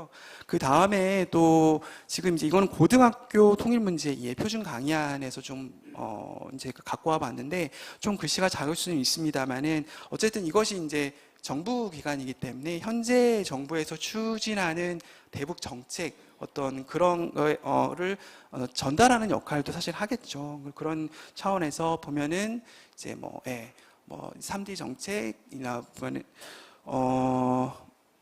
뭐 억제라든지 또는 뭐 단념 이런 단어로 좀 대표가 되는데, 물론 여기 뭐 대화라는 단어도 있기는 하지만 조금 안보에 조금 입각한, 안보에 초점을 맞춘 형태의 이러한 대북 정책이 좀 중점적으로 나와 있지 않나라고 생각이 들고요. 그래서 이제 북한의 이해를 보게 되면 이제 북한을 이중적으로 이해를 해야 된다. 그래서 주민과 정권을 분리해서 생각해야 된다라고 얘기를 또 하고 있고요. 또 여기 이제 북한의 이해라는 이거 표준 강의안입니다. 이제 중학교 표준 강의안인데, 또 요거를 보면은 이제 북한이라는 체제가 이제 시장화 현상이 가속하면서 그런 사회주의 어떤 그런 경제 체제가 이제 경제난이 지속되고 있고, 또 이제 그 3대에 걸친 1인 독재를 하고 있고, 또 배급 제도가 굉장히 유명무실해졌고 있다. 빈부격차가 심화되고 있다. 사실은 팩트입니다. 사실 팩트인 건 맞는데, 이제 이런 내용들을 중심으로 이제 북한에 대한 이해의 어떤 그런 표준 강의안이 구성이 되어 있어요. 근데 이제 이게 분명히 팩트이긴 하지만, 우리가 이제 자라나는 아이들이 이런 내용을 봤을 때 이제 북한에 대해서 어떠한 인식을 갖게 될 것인가라는 것을 우리가 한번 성찰해 볼 필요는 있지 않을까라는 생각은 들고요. 제가 뒤에 말씀드린 내용을 한번 같이 엮여서 말씀드리겠습니다. 그러면 이런 질문을 한번 던져보죠. 통일교육에 있어서 세계시민교육적 관점이 필요할 것인가? 자, 우리가 세 가지 정체성을 놓고 한번 생각을 해볼게요. 사실 우리가 지금 갖고 있는 정체성은 주로 국가 정체성일 텐데요. 그러면 우리가 항상 그 얘기 하잖아요. 민족 정체성. 우리가 통일을 하는 당위성은 같은 민족, 한민족이기 때문이다. 그렇다면 이 민족 정체성, 민족주의에 기반한 통일의 당위성이 젊은 세대들한테 설득력이 있는가라는 질문을 던질 수가 있는데요. 다음에 이제 제가 다음 슬라이드에 이제 설문조사를 좀 보여드릴 건데요. 그 다음에 국가 정체성에 기반한 남북한 관계가 이제 의미 있는 개선이나 진전이 가능할 것인가라는 질문도 던져볼 수 있을 것 같고요.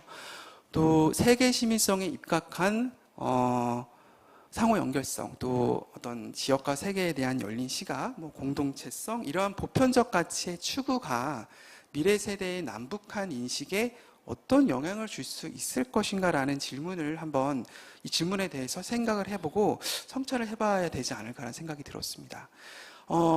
이제 작년이죠. 작년에 통일부에서 설문조사 결과를 발표를 했죠. 통일인식에 관련된 설문조사인데, 짧게 말씀드리면, 여기 이제 타이틀에서도 북한의 도발 때문에 학생들의 통일, 북한에 대한 부정적 인식이 강해지다라고 타이틀을 딱 걸고 있잖아요. 그래서 걔는 인식이 나빠졌다는 얘기입니다. 결론적으로 통일이 필요하다는 인식은 낮아지고 통일에 대한 부정적인 인식은 늘었다는 거죠. 학생뿐만이 아닙니다. 교사도 마찬가지예요. 그리고 근데 이제 또 중요한 것은 남북한의 갈등도 중요한데요. 우리 남한 사회 내에서도 갈등이 심하다는 얘기 많이 들으셨잖아요. 요게 이제 재작년 2022년에 나온 건데, 이제 영국의 한 기관에서 설문조사 28개국을 대상으로 여론조사를 했는데 한국이 갈등 종합 1위로 나왔다고 하죠. 왜 그러느냐라는 어떤 그런 뭐 여러 가지 이유가 있겠지만, 그때 당시에 이제 중앙대학교의 김누리 교수님이 한국 사회의 갈등의 가장 큰 원인이 분단에 있다라고 지적을 좀 했더라고요. 그래서 이게 전부는 아니겠지만 중요한 원인 중에 하나가 될 수 있지는 않겠는가라는 생각이 들었어요. 그러니까 분단에 의한 어떤 그런 이분법적인 사고가 이러한 갈등을 유발하는 것이 아닌가라는 생각이 들었고요. 그러면은 뭐 남북의 갈등이든 남남의 갈등이든 이러한 갈등을 해결하고 우리가 통일 시대를 추구하기 위해서는 어떠한 정체성이 필요할 것인가에 대한 질문에 그 서울교대 박형민 윤리학과 교수님이 다문화 사회 세계와 통일 시대에 추구할 정체성은 평화, 공조를 함께 추구할 수 있는 세계 시민성을 배태한 민족 정체성이다라고 얘기를 했는데, 사실 민족주의를 사실 배제할 수는 없을 것 같아요. 우리가 한민족이라는 건 사실이고, 우리가 같은 민족이 아니라면 통일을 해야 되는 당위성도 사라질 수는 있는 거잖아요. 하지만 우리가 조금 더 보편적인 가치, 세계 시민성의 어떤 기초한 민족 전체성이 필요한 거 아닌가라는 생각이 좀 들고요. 자, 그렇다면 이런 질문을 한번 더 던져보겠습니다. 대한민국의 통일 교육은 세계 시민 교육, 변혁적 교육의 성격을 지니고 있는가라는 거죠. 자, 세계시민교육 뭐 지금까지 얘기를 했습니다만, 그럼 세계시민교육에서 얘기하는 이러한 속성들이 우리가 지금 진행하는 통일교육 안에도 들어가 있는가라는 거죠. 컨텐츠에는 들어가 있는가, 또 통일교육을 전하는 전달 방식, 페다고지에는 들어가 있는가. 자, 이거는 제가 이제 아까 말씀드린 통일부에서 실시한 설문조사의 질문을 내용인데요. 그러니까 거기서 이제 통일부에서 통일교육으로 하는 거는 이런 겁니다라고 해서 뭐 이제 남북의 공통성, 남북의 화해 협력 필요성, 북한 사람들의 사회 모습 이해, 북한의 실상, 한반도 안보의 중요성, 뭐 이런 것들에 대한 내용들이 통일교육에 대한 내용이다라고 이야기를 하고 있거든요. 자, 그러면 이런 내용 중에 물론 여기 보면은 뭐 인권이라든지 사회적 갈등, 해결, 평화라는 단어가 있기는 합니다만, 우리가 조금 더 세계 시민에서 얘기하는 보편적 가치에 기반한 그러한 기반해서 통일을 이야기하고 있는가는 조금 성찰해 볼 필요가 있을 것 같아요. 그러면 통일 교육을 전달하는 방식은 어떻냐? 설문조사 결과가 주로 이제 교사들이 대답을 했는데 강의식으로 한다고 그랬거든요. 근데 아까 세계시민교육의 교사학습 그 원칙에 보면은 뭐 대화 같은 것도 있었잖아요. 그래서 비판적 역량을 키워가기 위한 어떤 대화 같은 것들, 이런 것들이 중요하다고 했죠. 문제제기식 학습. 근데 그런 거에 기반했을 때 과연 세계시민교육적으로 우리가 통일교육 수업을 하고 있는가도 한번 생각해 볼 필요가 있지 않을까 싶습니다. 잘못. 죄송합니다. 그래서 이제 통일교육의 페다고지에 대한 질문을 한번 던져보겠습니다. 그러니까 4가지 근거해서 총체주의. 자, 우리가 하고 있는 통일교육이 한반도가 처한 갈등과 위기를 총체적인 시각에서 바라보고 있는가. 또 우리가 하는 통일교육이 대화에 기반해서 비판적이고 창조적인 학습 과정을 만들어내고 있는가.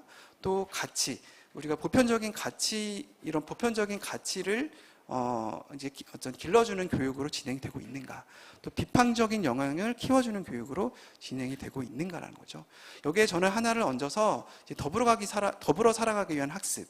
사실은 중요한 거는 통일만이 중요한 건 아니잖아요. 통일 이후에 남북한의 사람들, 나아가서 우리 한반도에 사는 다양한 어떤 배경을 갖고 있는 사람들이 함께 어울려 더불어 살아가는 것이 중요하다고 할 때, 우리가 지금 하고 있는 통일 교육이 통일 이후의 더불어 살아가기 위한 학습을 준비시키는 그런 토대를 닦기 위한 교육인가, 이런 질문을 한번 던져볼 필요가 있지 않을까 싶습니다.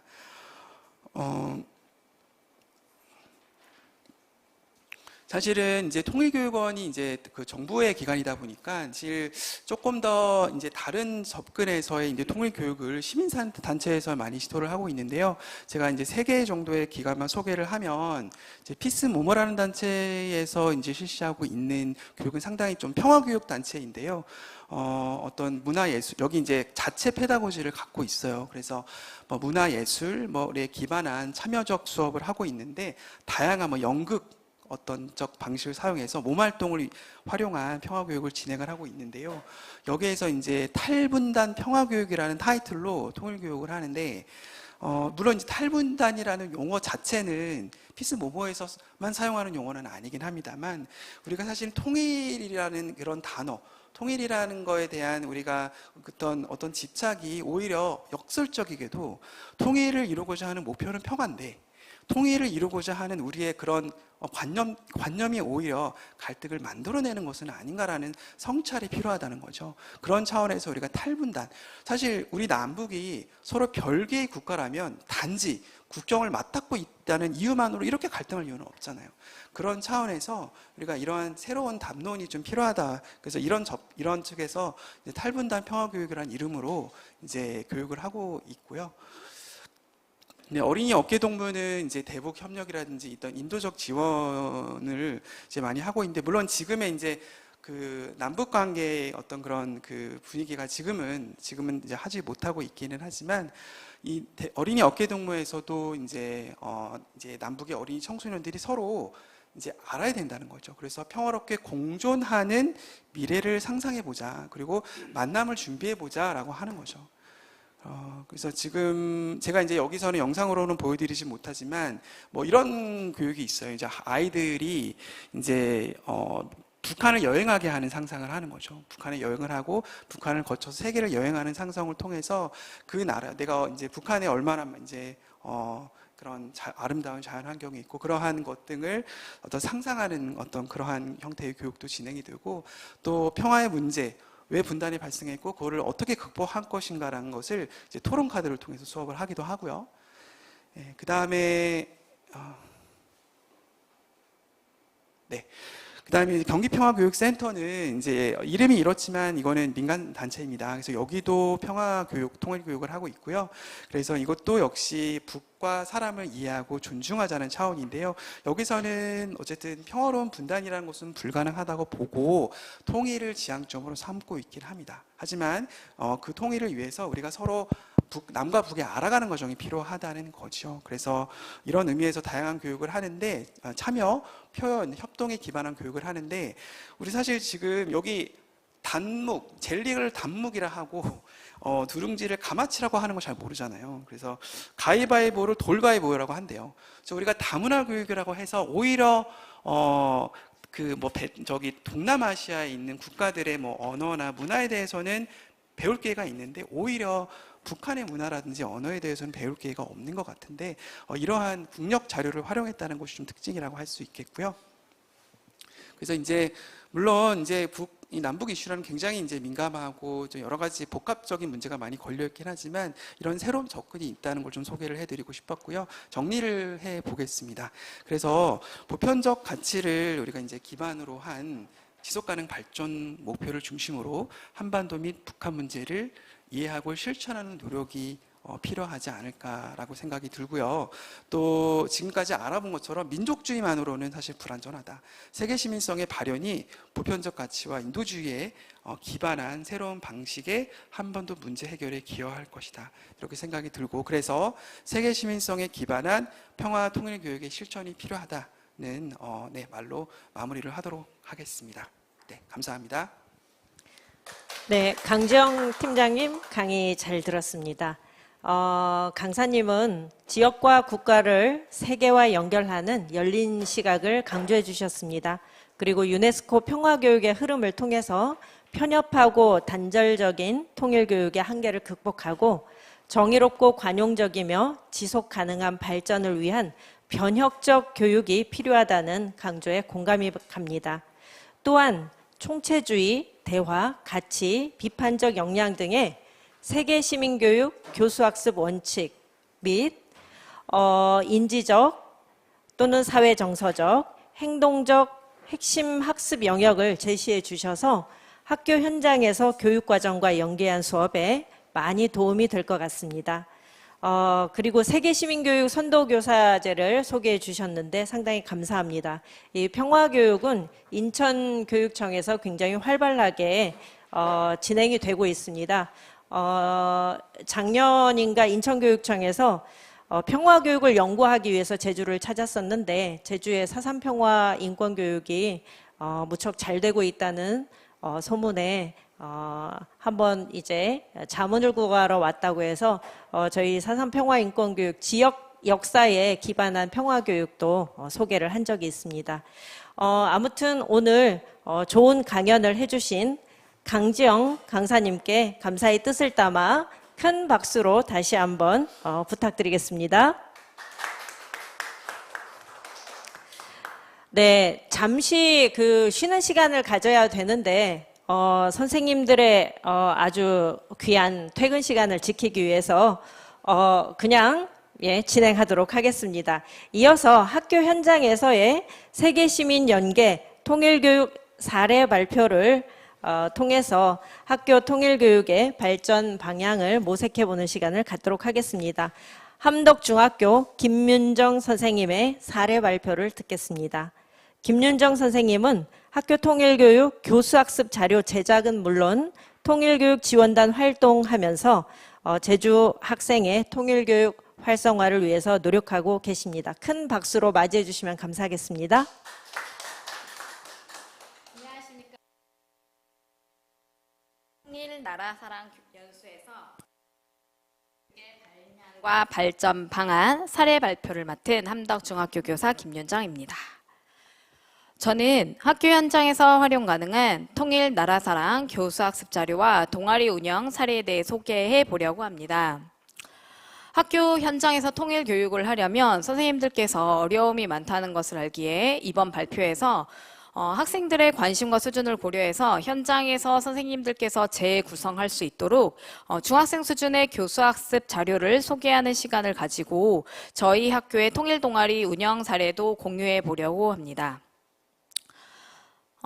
화면을 보시면 통일교육은 통일교육지원법에 따르면 자유민주주의에 대한 신념과 민족 공동체 의식 및 건전한 안보관을 바탕으로 통일을 이룩하는 데 필요한 가치관과 태도를 기르도록 하는 교육으로 정의하고 있습니다. 2024 학교교육계획 반영 목록을 보시면 통일교육 운영계획, 통일교육 10시간이 권장으로 되어 있습니다.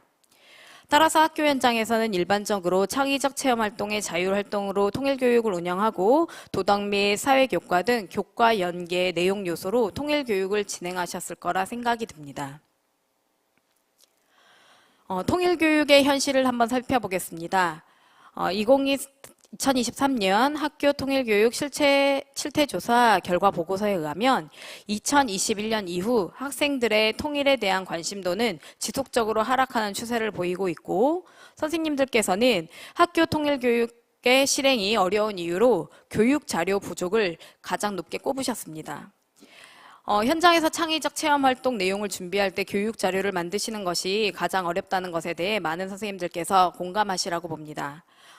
그래서 실제로 교사들의 수업은 강의에 의존을 하고 있는 반면 학생들은 동영상 시청과 체험학습을 선호하고 있기 때문에 저희는 이러한 어려움에 착안하여 제주도에서 중학교 통일 교육에 관심이 있는 선생님 7분이 모여서 중학교 통일 나라사랑 교육 교수학습 자료를 제작하였습니다.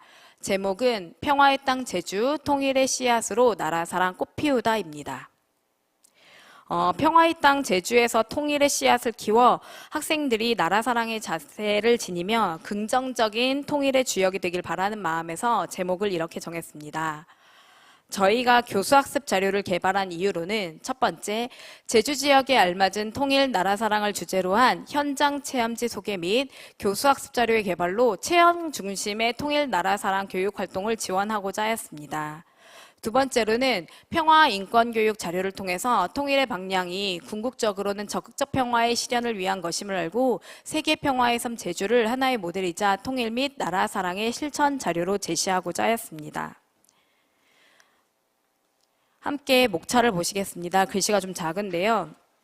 크게 자료 개발 개요를 시작으로 영역별 배움 자료, 한 장으로 끝내는 창의적 체험활동, 제주 평화통일 기행으로 나누어져 있습니다.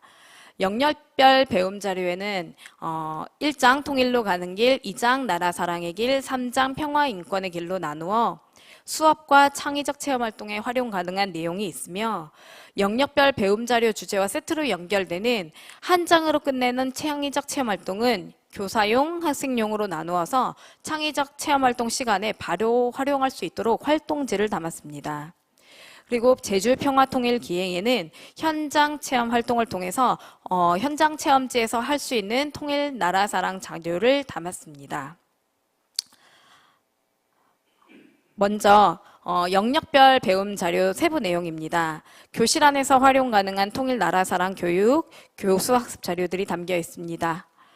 영역별 배움 자료 중 예시로 평화 인권의 길에 있는 세계 평화의 섬 제주 단원을 보여드리려고 합니다. 교사용 참고 자료로 세계 평화의 섬이라는 주제에서 선생님들께서 주제에 대한 사전 지식을 알 수 있도록 자료를 먼저 제시하고 각 주제를 상징하는 사진을 통해서 주제의 전체적 흐름을 안내하였습니다. 교수학습 계획에서는 수업 의도를 제시하고 2022 개정 교육과정에서 활용 가능한 범교과 학습 주제 및 연계 교과 내용 요소를 추출하여 가능한 많은 교과에 활용될 수 있도록 하였습니다. 그리고 핵심 목표인 탐구 질문, 평가 계획, 수업 과정안을 통해서 수업이 하나의 방향으로 연결될 수 있도록 하였습니다.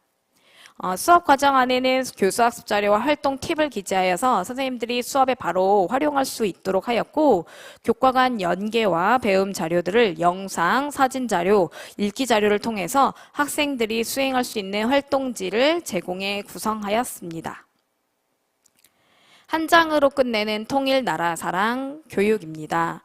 이게 창의적 체험 활동에 바로 사용할 수 있는 자료인데요. 왼쪽이 교사용이고 오른쪽이 학생용입니다. 영역별 배움 자료 주제와 연결되어서 통일로 가는 길 5주제, 나라 사랑의 길 5주제, 평화 인권의 길 5주제로 제시하였습니다. 교사용 학습지에는 한 장으로 끝내는 수업 흐름이라고 해서 한 차시 동안 계기 교육을 진행할 수 있는 흐름과 지도 팁들을 담았습니다.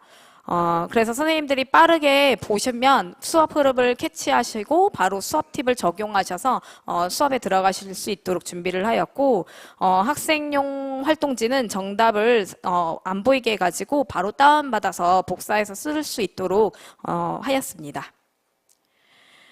교실 밖으로 나가는 이제 통일 나라 사랑 교육입니다. 현재 학교 현장에서 많이 나가는 현장 체험지에서 통일 나라 사랑 교육을 할 수 있도록 장소 소개 및 수업 과정안과 활동지를 만들었습니다. 제주시에 있는 4.3 평화기념관부터 대정에 있는 알뜨르 비행장까지 18개 장소를 담아보고자 했습니다. 이것의 기초가 된 자료는 지난해 제작되어 올해 학교에 배부된 책자인 제주평화통일기획 워크북입니다. 이렇게 조그만한 책들 학교에 있는 거 보셨을 텐데요. 이 책자는 올해 교수학습 자료를 제작한 선생님들이 작년에 제작했던 워크북입니다. 여기에는 도내 17개의 장소를 체험지로 선정하였고, 제주시 동지역은 4.3 평화기념관, 통일관, 관음사, 제주시 서북권에는 하귀에 있는 영무원, 애월중학교, 6.25 출정학생 추념비, 한림공원 소개하였습니다. 서귀포시 서북권, 대정읍은 강병대 교회, 해병 3, 4기 호국관, 육군 제1훈련소 정문 알뜨르 비행장, 환태평양 평화소공원, 마라도를 소개하였고, 서귀포시 동지역은 국제평화센터 및 이중선 미술관, 큰왕 해안 산책로, 올레 6코스 쇠속각다리를 소개하였습니다. 마지막으로 제주시 동북권은 너분숭이 기념관과 함덕 서우봉을 소개하였습니다. 앞서 보여드렸던 제주도 지도가 나와 있고 그 뒷면에는 도전 통일마블이라고 이렇게 지금 제시된 사진에 있는 것처럼 되어 있는데요. 제주시 동지역부터 시작해서 동부 지역까지 마무리되었고, 위에 작은 글씨 이제 가볼 만한 곳, 그다음 뭐 먹거리, 놀거리, 볼거리도 소개를 하였고, 아래 보면 체험지를 다녀오고 나서 스티커를 붙일 수 있게 만들었으며, 체험지를 다녀온 다음에 학생들이 워크북에 직접 붙일 수 있도록 제작을 하였습니다. 이 중에서 한림공원을 체험지 중에 소개를 해보려고 합니다. 한림공원은 남북장관과 북측 경제식찰단이 방문한 평화의 흔적을 찾을 수 있는 곳입니다.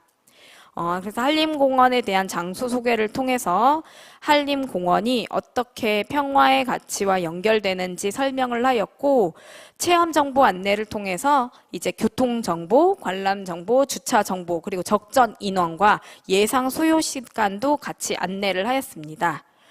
또한 체험지에서 활용 가능한 활동지와 추가 설명까지 제시를 하였고, 더 가볼 만한 곳 소개를 통해서 주제와 연결되는 체험 활동지들을 추가로 안내해서 선생님들이 참고하실 수 있도록 하였습니다.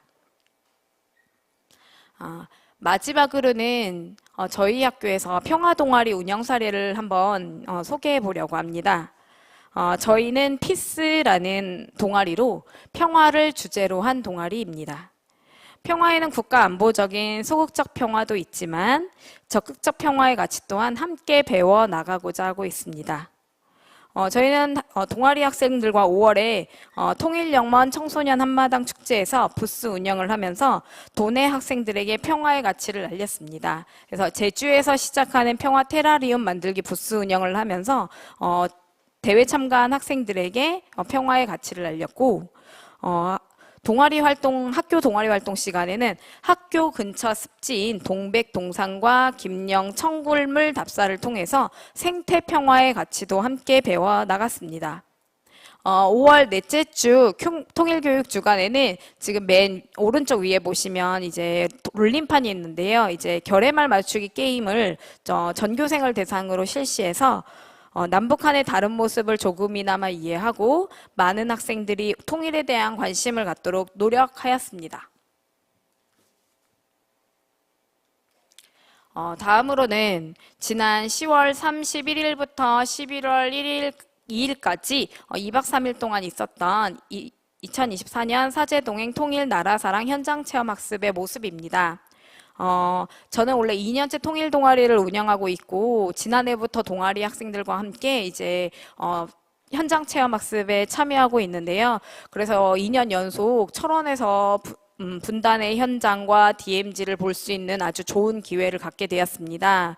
3월부터 동아리 학생들과 통일과 평화라는 주제로 우리 그 주제에 대해서 고민을 하며 활동한 결과 학생들이 통일 문제에 대한 관심이 많아졌고 자연스럽게 우리의 삶과 통일 문제가 연결되어 있다는 사실을 학생들이 느끼게 되었습니다. 그래서 이제 현장 체험 학습 가기 전에도 통일 문제와 문제에 대해서 충분히 얘기를 하다가 현장 체험에 참여를 했고요.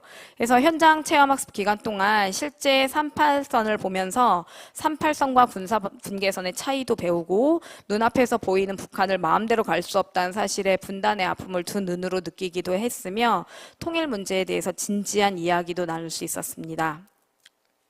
그래서 체험학습을 2박 3일 동안 하면서 더 많은 학생들에게 이런 내용을 보여주고 느끼게 하고 싶다는 생각이 저는 들었습니다.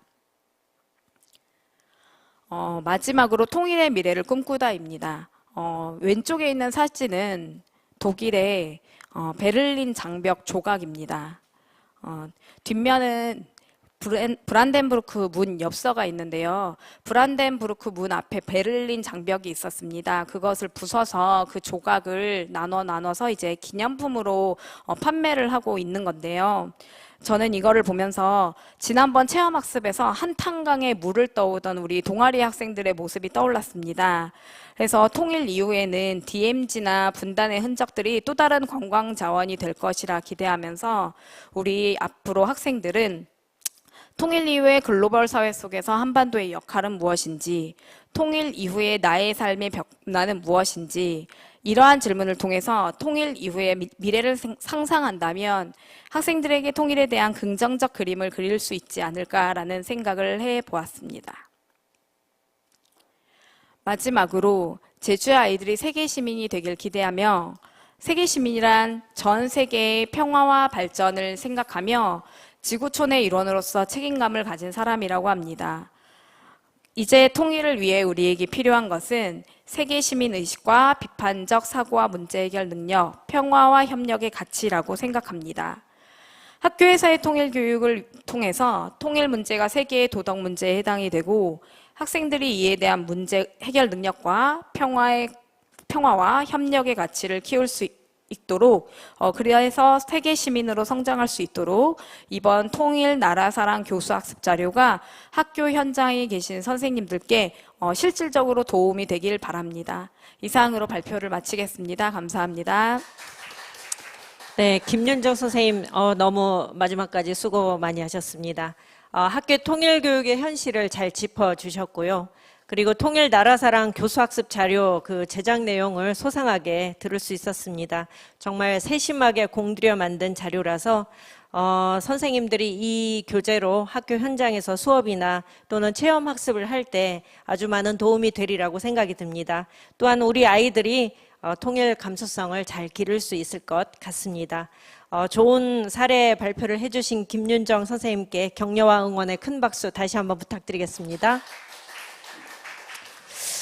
네, 그 채팅창에 선생님들의 의견이 상당히 많이 올라왔다는 소문을 들었습니다. 네, 우리 김은경, 김종현 선생님께서 그 질문을 작성하시느라고 굉장히 고생을 많이 하셨는데 일단 그 몇 개의 질문에 대한 답변을 매우 간단하게 강사님들께서 해주셨으면 좋겠습니다.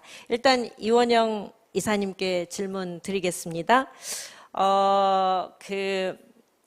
한 선생님께서 이원영 교수님의 강의를 듣고 한반도 평화체제 구축을 위한 하나의 방안으로 비경쟁적, 비정부적, 비군사적 부문에서 인간 안보 차원에서의 북한에 대한 협력과 지원이 바람직할 것 같다는 생각을 해본다고 합니다.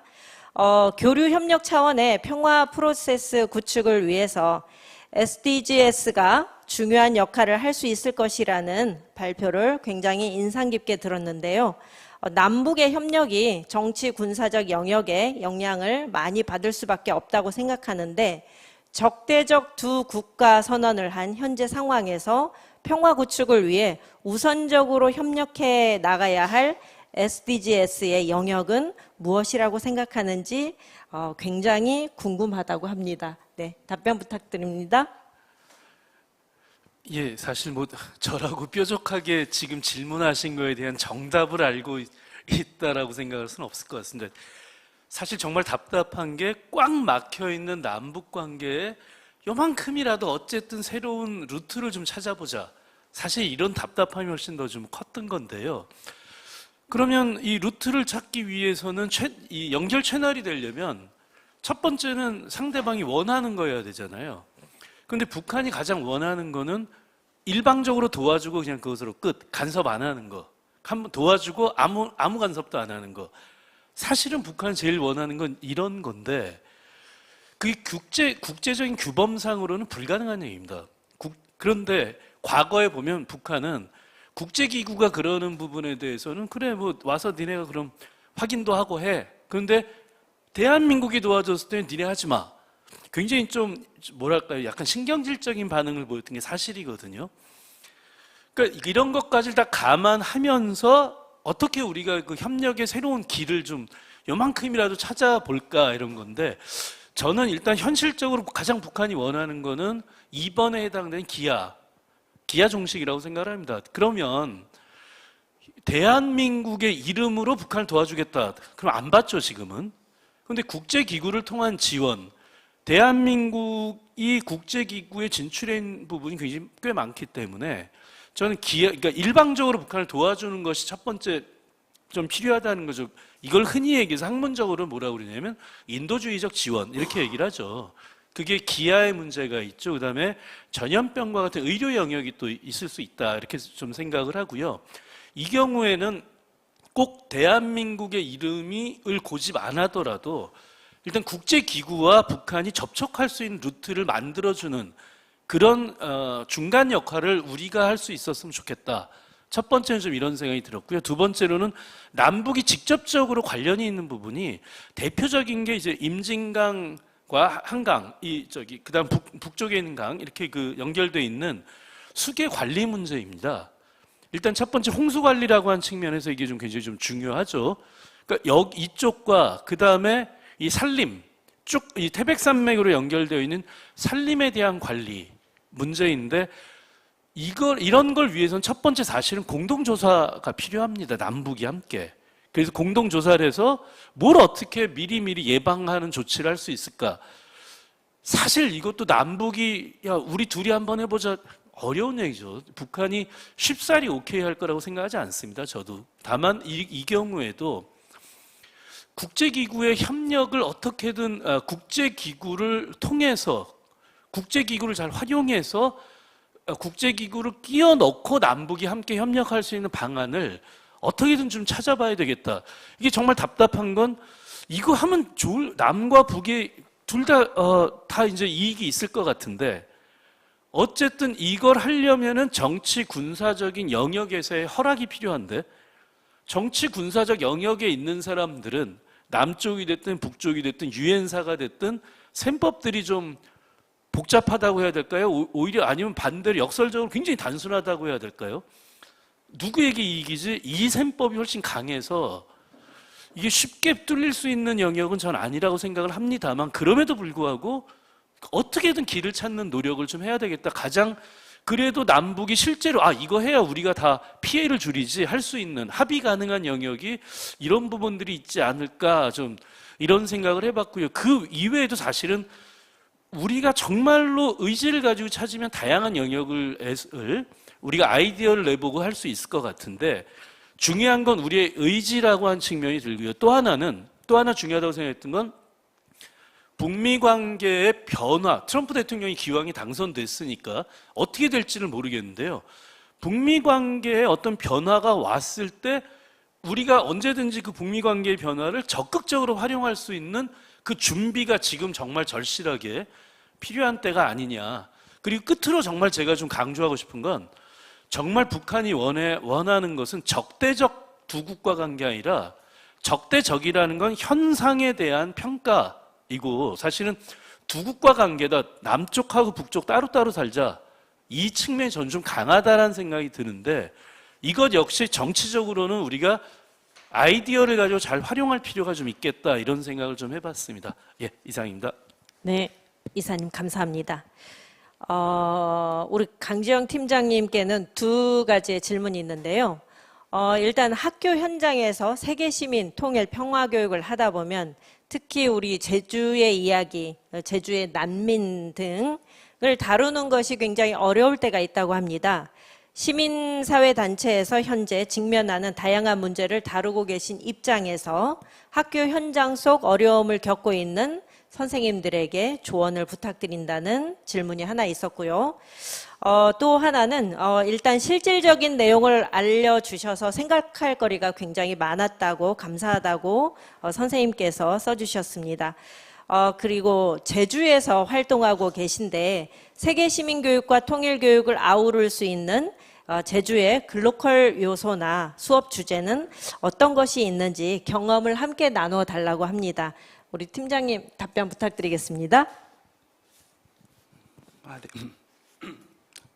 저보다 더 이 질문에 관한 더 좋은 대답을 해주실 분이 있다고는 생각을 하지만 제 생각에서 또 제 경험에서 드는 생각을 좀 경고를 좀 드리자면 학교 현장에서 겪는 어려움이라는 것이 글쎄 어떤 어려움을 좀 상상을 해 보니까 그 학교 어떤 그런 시스템 안에서 오는 그런 어려움도 있지 않을까. 입시제도 위주로 구성되어 있는 학교 교육의 현실에서 이러한 세계시민 교육이니 통일교육과 같은 그런 가치지향적인 교육을 되게 지속적으로 진행하기가 좀 어렵지 않는가라는 생각이 좀 들었고요. 또 그런 생각이 들었는데 사실 저도 겪고 있는 그런 어려움 중에 하나이기도 하는데요. 또 저는 사실 시민사회 단체로서 학교에서 특강 형태로 학생들에게 이런 내용들을 강의를 하고 있는데요. 시간이라든지 이런 부분이 좀 제한되기 때문에 사실은 이런 보편적 가치를 다루는 내용들이기 때문에 학생들과 조금 더 긴 호흡 속에서 다양한 대화를 통해서 이런 수업들을 전개해 나가고 싶지만 저한테도 굉장히 제한된 그런 시간과 그런 이 제약들이 굉장히 많이 있거든요. 그래서 사실은 이 정규교육 안에서 사실 요즘에 창의적 체험활동이라든지 이러한 시간을 통해서 조금 더 기존의 학교의 어떤 그런 시스템적인 한계를 좀 극복해서 학생들과 함께 이러한 것 등을 조금 더 창조적이고 대화로 풀어가는 형태의 교육을 할 수 있지 않을까라고 생각이 들고요. 또 중요한 게 저는 특히 세계시민교육에서 이제 유네스코에서도 강조하는 게 이 학교 교육 위주가 이제 형식 교육이라고 하잖아요. 형식 교육 외에도 비형식 교육, 무형식 교육이 중요하다라고 얘기를 하고 또 평생 교육 학습의 중요성을 강조하고 있거든요. 그래서 사실은 세계 시민으로서 학생들의 자질은 무슨 학교에서만 이루어지는 교육은 아닐 것 같고요. 학교를 벗어난 다양한 교육 현장에서 이런 교육들이 이루어져야 한다고 생각하고요. 그런 의미에서는 도내에 있는 다양한 이러한 관련 기관들을 좀 활용해 보시는 건 어떨까라는 생각도 좀 들었고요. 또 그런 현장에 직접 가보는 것. 지금 방금 그 선생님 김윤정 선생님께서 공유해 주신 그런 수업 사례를 보니까 그런 그 현장을 직접 방문하고 기관을 방문하면서 학생들이 느끼게 되고 경험하게 되는 그런 경험치가 굉장히 클 것 같아서 그런 현장 기관들을 많이 방문해 보고 그런 걸 통해서 학생들이 더 느낄 수 있는 계기를 찾지 않을까라는 생각이 들었고 저도 앞으로 또 선생님들과의 무슨 조금 이런 이야기들을 조금 더 많이 나누고 이런 고민들을 함께 풀어볼 수 있는 그러한 뭔가 어떤 그러한 시스템이 있으면 좋겠다라는 생각은 들어서 제가 지금 이제 시민사회 단체에서 활동하고 있는 사람으로서 한번 그런 것들을 한번 조직을 한번 해보겠다라는 말씀을 한번 드리겠고요. 그리고 두 번째 질문은 세계 시민교육과 통일교육을 아우를 수 있는 그러한 수업 주제, 글로컬 요소를 말씀하셨는데, 사실 제가 시간의 제약 때문에 제주 사례에 대해서는 제가 이제 제 강의에서는 많이 얘기를 못하긴 했는데, 사실 굉장히 연결되고 좋은 사례들이 많이 있다고 생각합니다. 4.3 사건 같은 경우도 사실은 그게 우리 분단으로부터 기인하는 그러한 가슴 아픈 사건이었고요. 그래서 사실 이 4.3뿐만이 아니라 어떤 전쟁의 폐해를 보여주는 역사적 흔적들이 되게 많은 것 같아요. 그래서 일본군이 만들어 놓은 진지 같은 것들, 땅굴 같은 것도 존재를 하잖아요, 제주에. 이러한 역사적 흔적들을 찾아가는 교육들, 이런 교육들도 우리가 이제 분단이나 전쟁의 흔적을 통해서 우리가 좀 통일 또는 평화라는 가치에 조금 더 학생들에게 이제 생각할 거리를 주고 접근할 수 있는 그러한 계기가 되지 않을까 이렇게 생각이 들었습니다. 네. 네, 팀장님 너무 감사합니다. 자세히 잘 말씀을 해주셨네요. 그리고 우리 김윤정 선생님께도 질문이 하나 있는데, 이제 많은 자료를 만들어 주셔서 감사하다는 말씀과 한 장으로 끝내는 창의적 체험 활동에 가장 관심이 간다고 합니다. 그래서 혹시 대략적인 어떤 주제들을 알려주실 수 있는지 질문이 있습니다. 네, 한 장으로 끝내는 창의적 체험 활동은 앞에 배운 그 영역별 배움 자료 15개 주제와 다 연결이 되거든요. 그래서 1번 통일로 가는 길에는 분단의 원인과 과정, 그로 인한 영향, 분단 이후의 남북 관계, 북한 주민의 생활, 통일을 해야 하는 이유, 통일의 방법과 과제 이렇게 분류가 되어 있고, 나라 사랑의 길에는 국가를 사랑하는 마음, 2번 우리나라 국가 상징 국기와 국화, 3번 제주의 독립운동, 4번 호국, 6.25 전쟁과 제주, 5번 우리의 영토 독도로 이루어져 있습니다. 마지막 3장 평화 인권의 길은 인권과 평화 우리의 삶, 2번 평화의 땅 비무장지대, 3번 세계 평화 인권과 북한 인권 문제, 4번 화해와 상생 제주 4.3이 답하다, 5번 세계 평화의 섬 제주 이렇게 있는데요. 선생님들 궁금해 하실 것 같아서 지금 잠시 이렇게 봐드리겠습니다. 지금 이게 1장 내용이고요. 보통 이 단어는 통일 교육 주간 요럴 때 사용하시면 좋을 것 같고, 도덕이나 사회교과에서도 사용하시면 좋을 것 같고, 이쪽에서는 통일 미래를 상상하기라서 진로 쪽에서도 활용하시면 좋을 것 같습니다. 나라 사랑입니다. 여기가 계기교육으로 많이 사용할 수 있는 단원인데요. 국가를 사랑하는 마음, 여기는 학생용이라서 정답이 제시되어 있지 않고, 이제 무궁화 그리기, 태극기 그리기 뭐 이런 것들이 있습니다. 태극기 협동화 그리기. 그리고 제주의 독립운동 사례가 이제 소개되어 있고요. 네, 6월은 왜 호국 복원의 달인지 뭐 이런 내용도 있고요.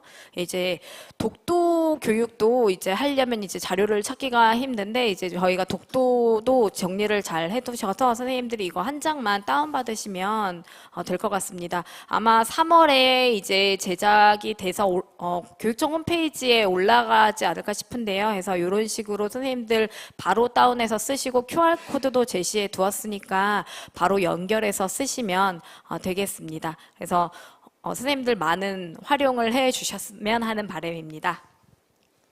네, 열정적인 강연과 사례 발표 그리고 명쾌한 답변 감사드립니다.